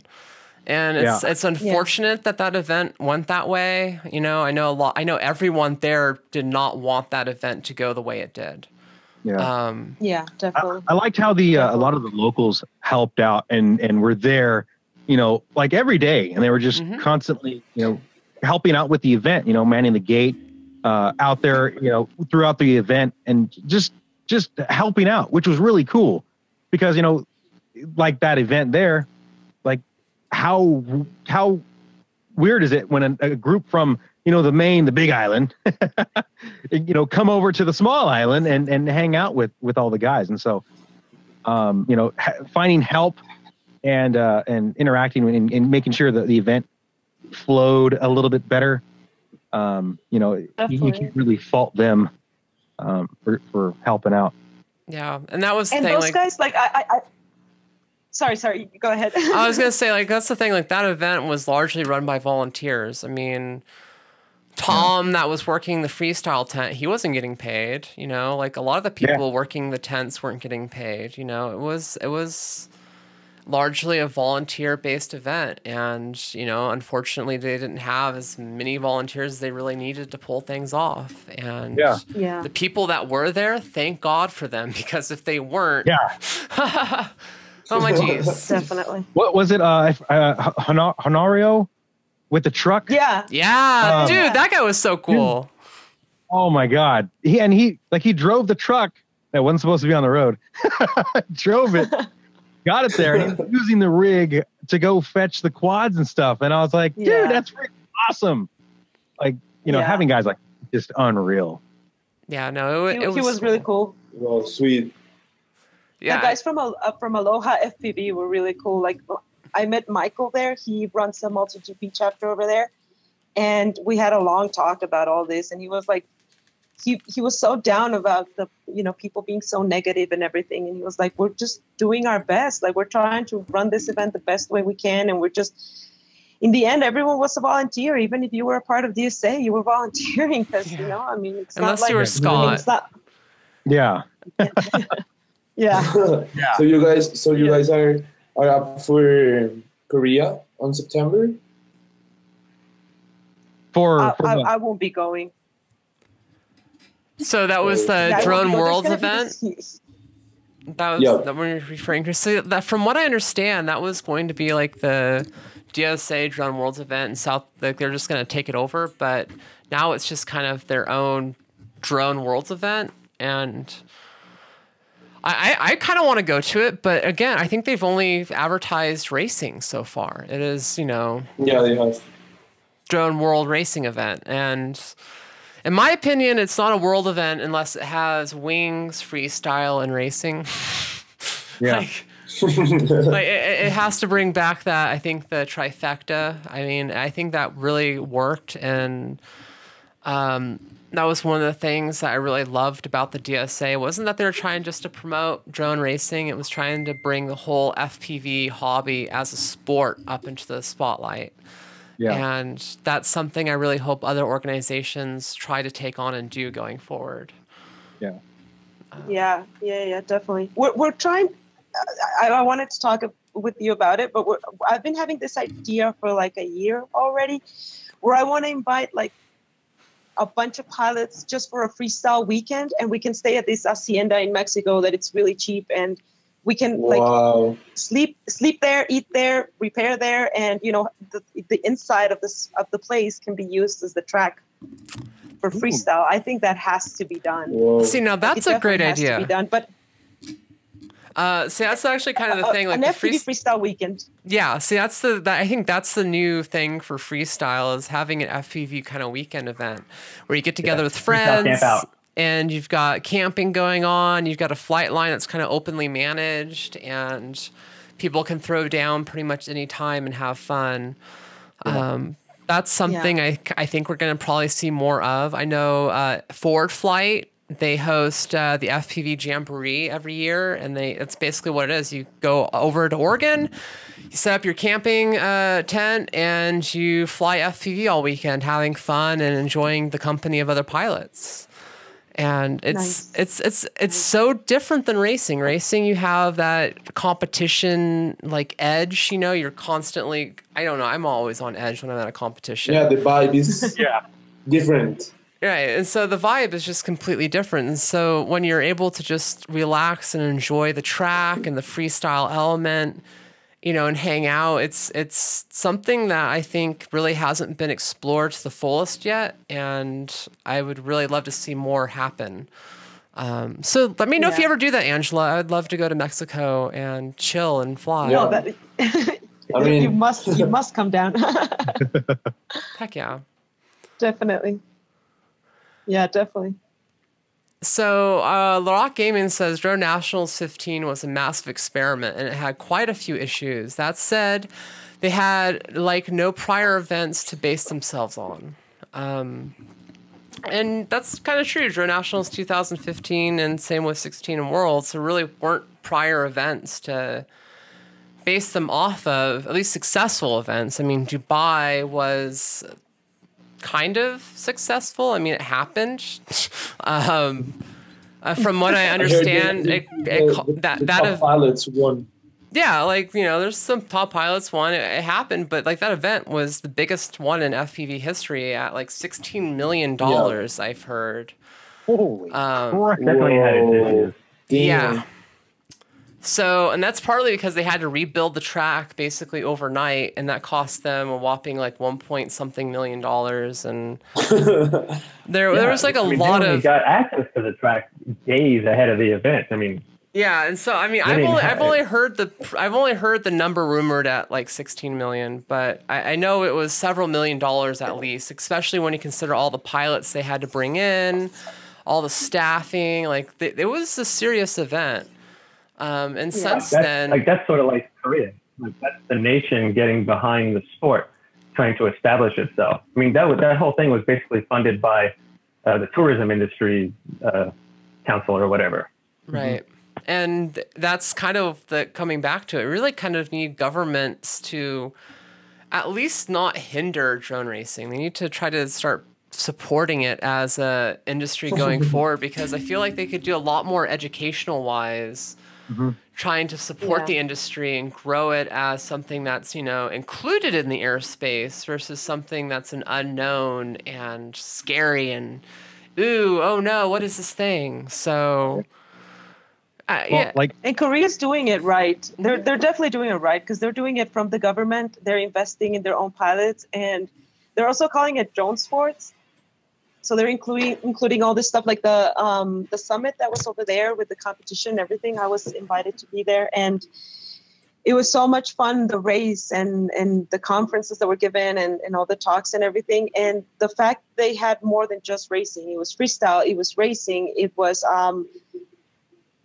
like weightlifting and all this other stuff, like everything happening. And it was just so well organized, but it was because there was money behind it. Like, I think after 2 years of doing things, I think that a lot of us have gained the experience. We just need the money to run the show. Like, it's kind of and funny. I'm not even talking about money as, oh, now I have money for myself. No, I'm talking about having money to buy the equipment, to pay the people that are going to be there, to have them fully committed to making it work. Like all those things, that's what's going to make it professional. You know, and Korea's definitely doing it right. Definitely. Mm-hmm. Yeah. So I think like Yin Tan just said you want the U.S. government to promote drone racing. Yes, I want the U.S. government to promote drone racing.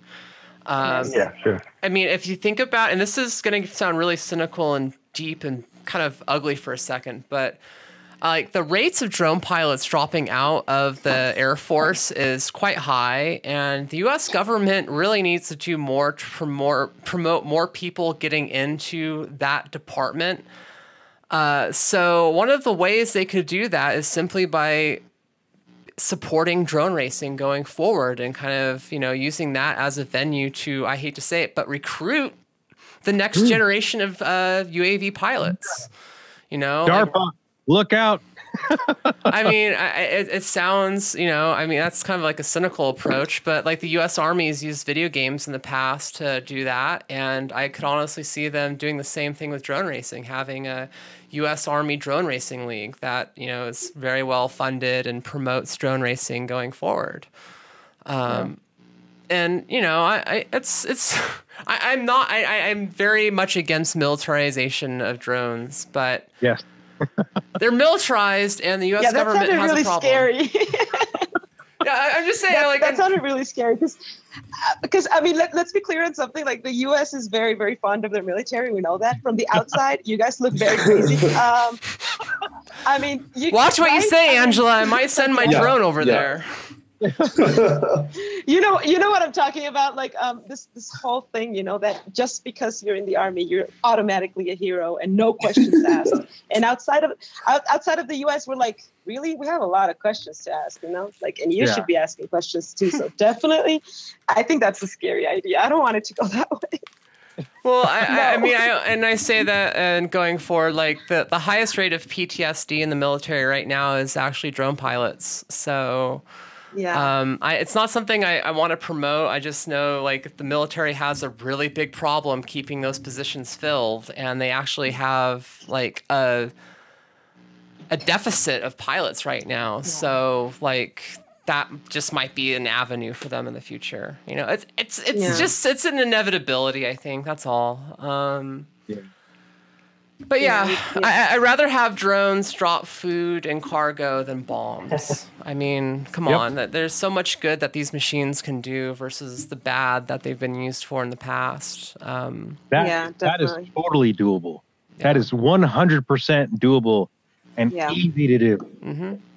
So like we need drone parts, like skate parts too. Yeah, like refugees, they need whatever, Coast Guard, there's a lot of companies that are out there that help refugees who are just, stuck or, in different parts of the countries around the world, places that are really hard to get to. That's perfect. Like, why can't we do that? And why aren't we focusing more resources into getting stuff like that out to people? Yeah, exactly. It's crazy how one of my bigger questions, considering how technologically advanced and far along drone technology is right now, that we're not using them right now for that kind of thing. I mean, I foresee in the near future, like disaster relief, a town, for example, has their complete cell network taken down. Drones can repair a cell network within a matter of minutes by creating an ad hoc network that, meshes together. Same thing can be done using drones to find survivors in a catastrophe. You put on just very basic vision recognition paired with thermal cameras. You send them out into a disaster zone. You can highlight areas where survivors are located, so then the people on the ground can get to those people without having the hassle of trying to find those people, so their time can be spent more valuably. The same thing can be said with dropping supplies, finding the survivors, finding where they're at, dropping supplies to them. I mean, there's so many things, so many great things we can use drones for today if the money was there to do it. And I can see the future of it being done, and I could see all these things in the next 10 years becoming a thing. So I think the companies don't think it's profitable for them, so they do not do it. They don't have an interest. They're not going to make their money back if they contribute all of this work and have all these people there. Know what a system designed to find people in a place using thermal cameras is good for? Military battlefield. a lot of these technologies can be tied right back to military use, and there's funding for that. So I'm not saying that there's bad ways to use it. I'm just saying there's ways these technologies should be included and incorporated into our everyday use. That's like a perfect. That's a beautiful point right there. That using what we have and what we're familiar with, because we know the technology and we know what's out there. Like say, okay, we got an issue going on, and they've done this in the past. like earthquakes in other countries, and we need some people to hop on this, bring your rig, hop on the airplane, and we're going to send you out there, and you can help for a couple of days, and we'll bring you back.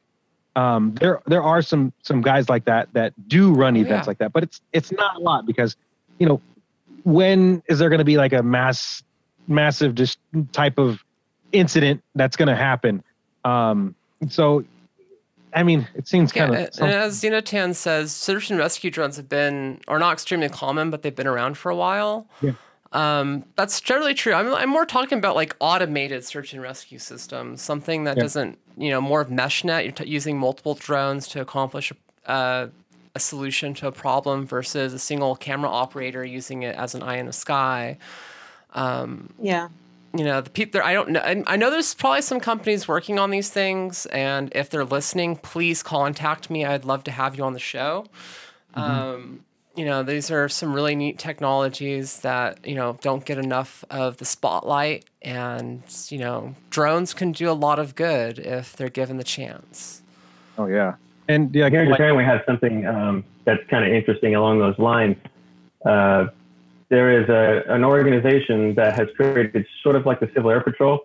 So if you're a drone pilot, hobby, whatever, commercial, you sign up to be part of this thing. And if there's ever a disaster or emergency, then they can call up the people in that area to bring their drones and do search and rescue and stuff.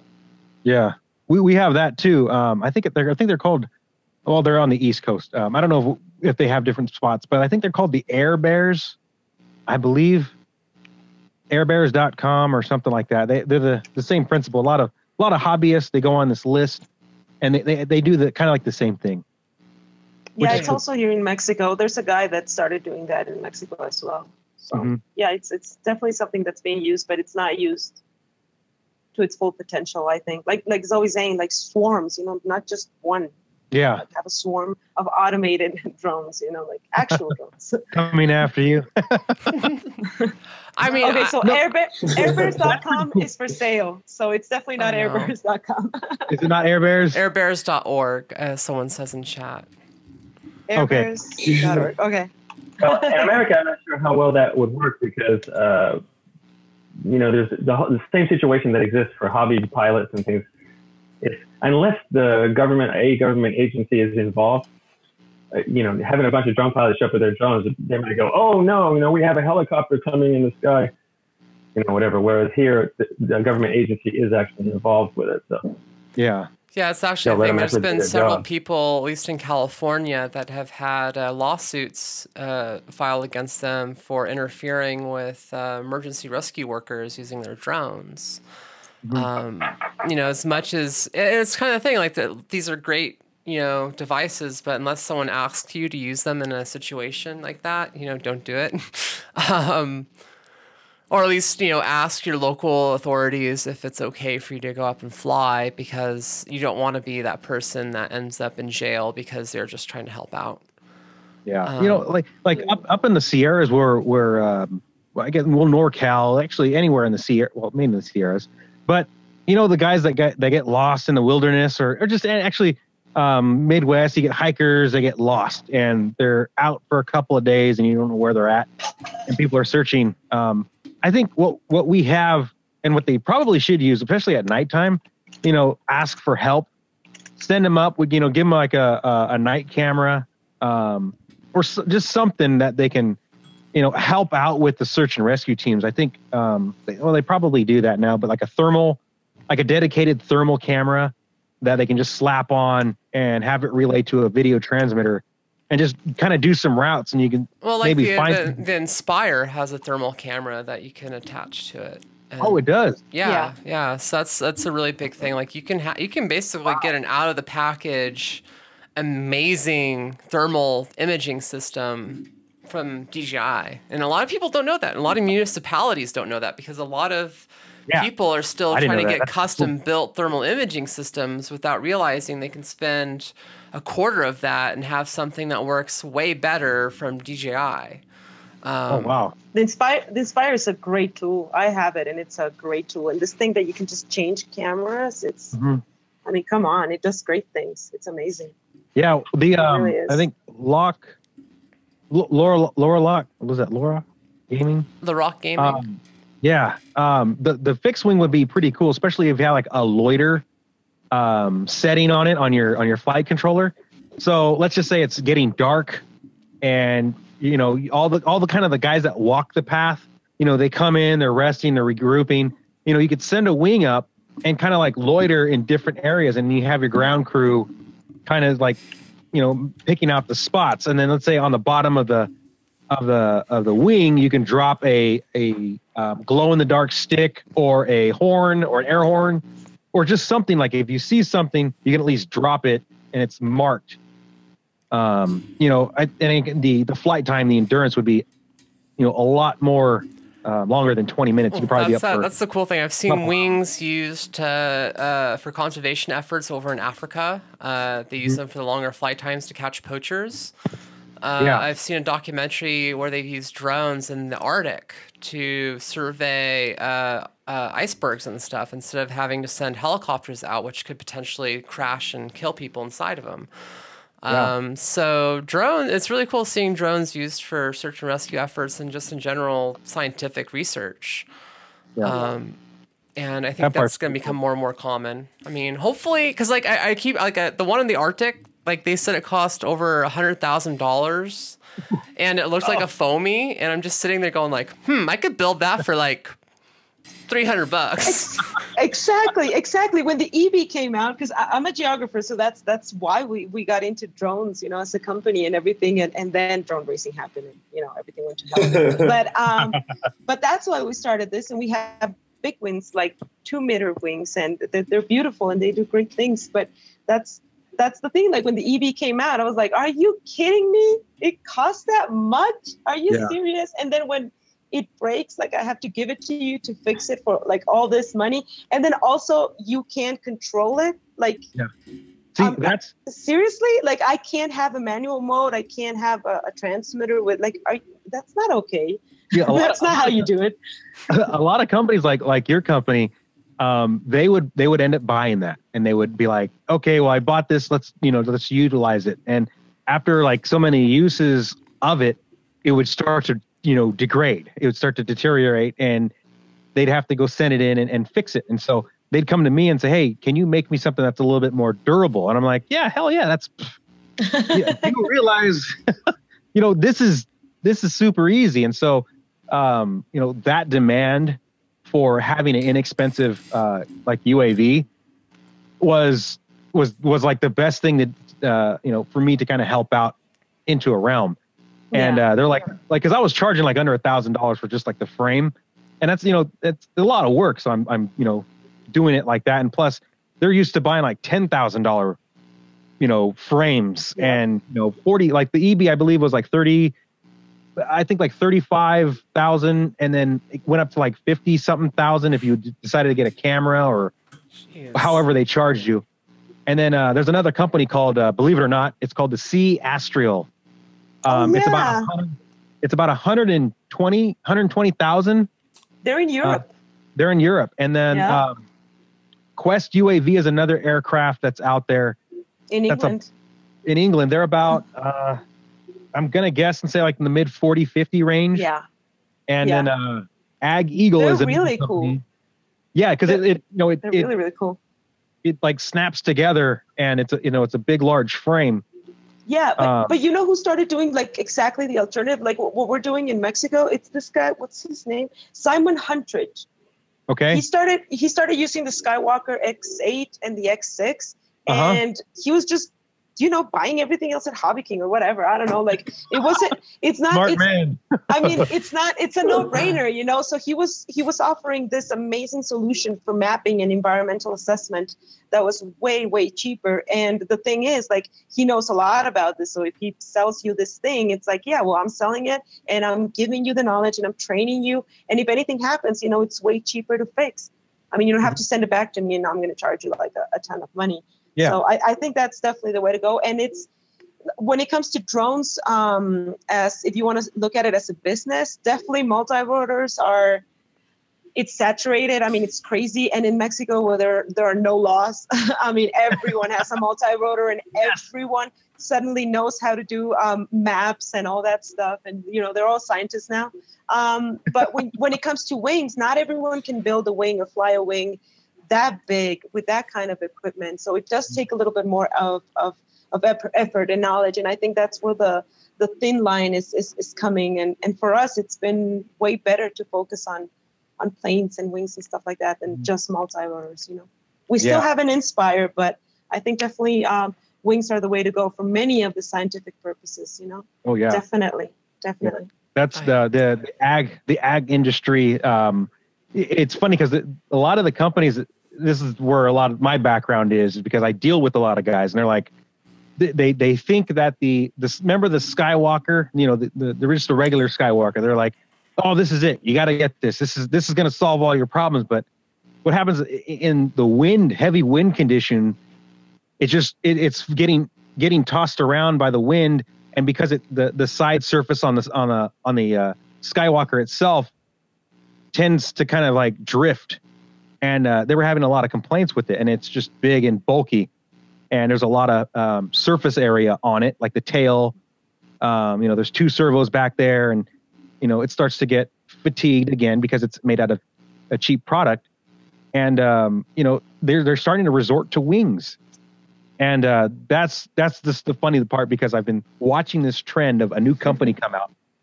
They design and spend all this money on R&D on this new craft. And it's funny because they always end up going to a wing in the end. And they spent all that money and it's now lost.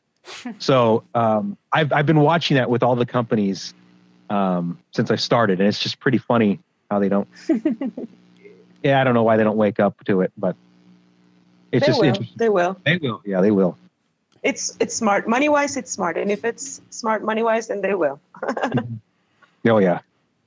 See, like the industry, like ag and scientific research, like they figured out wings and their purpose. I'm just surprised the racing industry hasn't picked up on it yet.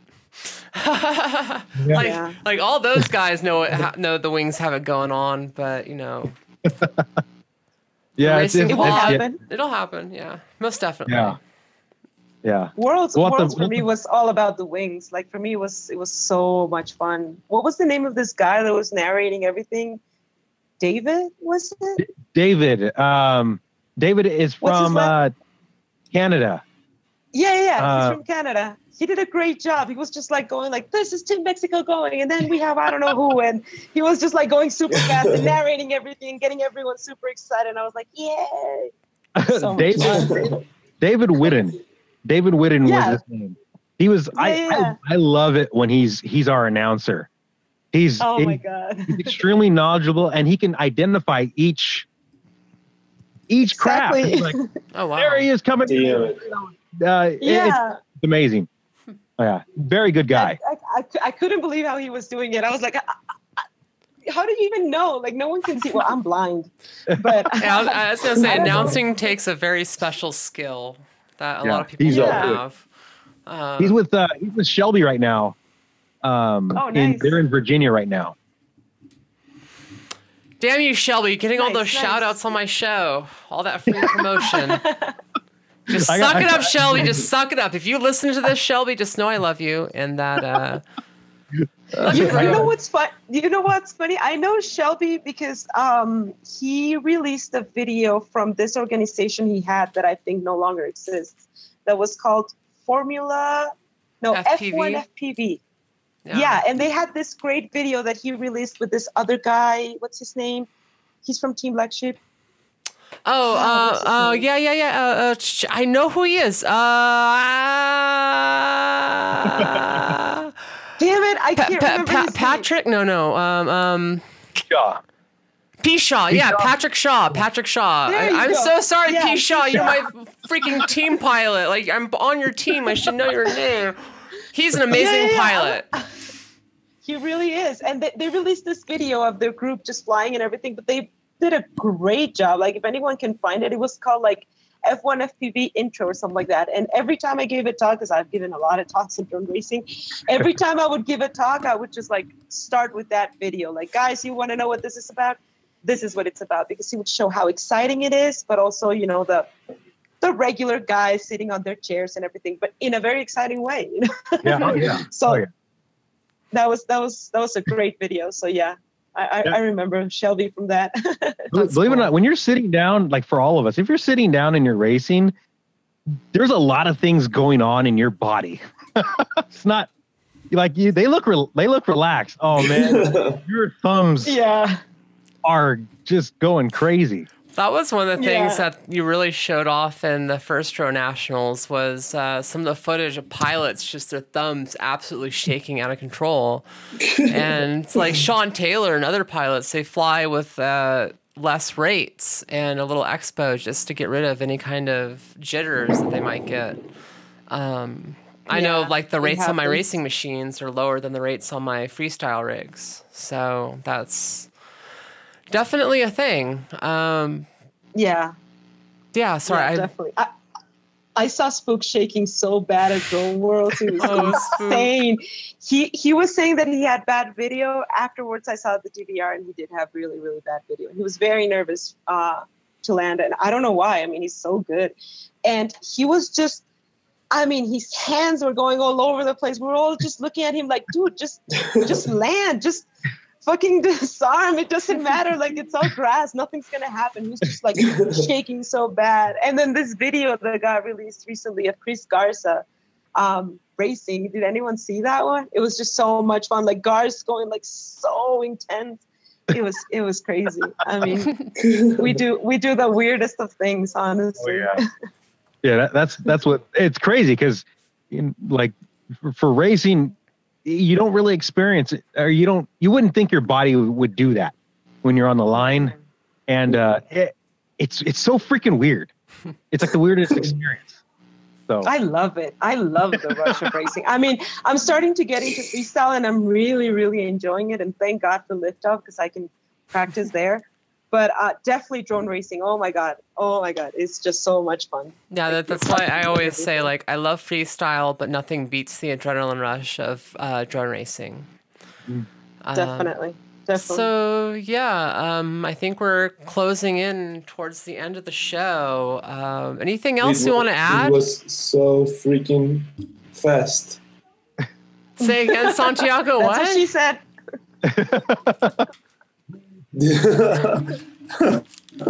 Yeah, these guys are getting fast. It was man. so fast. Yeah. 2 hours. Yeah, 2 hours. Yeah, no, that just whizzed by. I mean, we've got a lot of people on the show, and like, yeah. So that was a very quick one. Like, I had stuff I was going to get through. Like, I still have to announce the winner of the prop giveaway this week.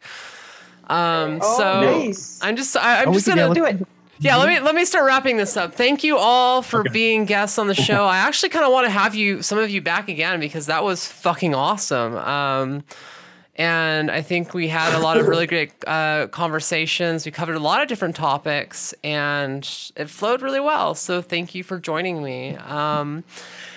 And thank you all in Twitch chat for joining the show and keeping us company and asking all those questions that you do. Please like, subscribe, follow us on all the things on Dronelicious.show. I want to give a shout out to Scrat FPV as the winner of this week's giveaway. Scrat, congratulations. I will be sending you $150 worth of propellers. I'll be contacting you and making sure that your year supply, if you crash relatively lightly, of propellers will get to you. Next week's giveaway, I'm just going to pre-announce, is going to be a first generation Parrot Bebop with 3 spare batteries and sky controller. So that's going to be a legit giveaway, and I'm really looking forward to that. So it works. It's actually one that I acquired from Drone Nationals 2015, and I have a Mavic now, and I think it would make somebody really happy to have. So yeah, doing a giveaway next week for that. That's really cool. That's really cool. That's a part of history right there. Yeah, giving away history. Will it be signed? Yes, it'll be signed. It'll even have the registration numbers that Bebop or Parrot used during Drone Nationals. Like it has a special mod that allows you to swap the battery without turning off the drone. So like these Parrot Bebops, they have a little history to them. So yeah, thank you all for watching. Check out Angela on YouTube, Little A on Instagram and on Facebook and all the things. And if you're a female pilot and you haven't joined already, please check out the Amelia Drone Heart group on Facebook. It has 400 and growing. And I have to say, when Angela told me they existed, I freaked the F out because like, yay, there's a community of female pilots. They exist. And it is a really great group of women. And it's really nice to be able to share, what's going on with everybody in that group. So please join that. And again, check out the FPV Raw podcast from Ruben and his craziness. I really enjoyed being on the show this weekend. We talked about some crazy stuff and it was a lot of fun. I hope to be on again in the future. And big shout out to Shawn at Bullit Drones for joining us on the show. I might have him back on again in the future because we really didn't get to talk about the Excalibur as much as I wanted to, but we did cover it a little bit. It did come up, and again, big shout out to Santiago as always for being the co-host of the show and doing all the awesome stuff he does. I mean, he picks up the slack. If anyone wants to see anything else on this show or wants new episodes or people you would like to see on this show, please like, subscribe, comment down below. Tell us what do you want to see or what do you want us to do. Because, this is a community podcast, so we really appreciate what you guys want and like. Right on. Yeah. And I guess dance off. I'll do the dance off. I'll definitely do the dance off. Oh yeah. But I dance really. I'm dancing on camera for everybody, so I'm getting the party started. So next episode we'll have a dedicated guest dance off with a winner of that battle announced live. No. So thank you all for watching and tuning in for yet another awesome show. Again, subscribe on iTunes. Find us on Airviews, YouTube, all the platforms, all the time. Wherever you are, we want to be there. And again, great shout out to our awesome guests, Angela, Ruben, and Shawn. Thank you for being on the show. It means a lot to me. Thank you, guys. Thanks, guys. Thank you. And dude, this was really nice. This is cool. This turned out really good. I was kind of curious whether or not the show could support as many guests as we've had, but I think it kind of worked. And tune in next week. So next week's guest, I'm still locking down, and as I have an event coming up this weekend, it's going to be kind of hectic for me to do that. But I am hoping to get an X-Class podcast together, so we'll have a dedicated episode with a lot of the members from X-Class, not just a couple of them. And hopefully maybe we'll have some people on from Drone Trippin', like a reunion episode with Colby, Shelby, and Trey Player from Airviews. All right. So that should be a lot of fun. And I haven't told them yet, but I have been planning to get Colby and Trey and Shelby on the show for a while. So hopefully you are listening so I don't have to tell you. So yeah, I'll be seeing a lot of those guys this weekend, and again, check out Dronelicious.show for all the X-Class goodness, and thank you all for watching. Tune in next week for more awesome shows, and I'm trying to find the camera so I can get out of here. Okay, cool. Bye, all.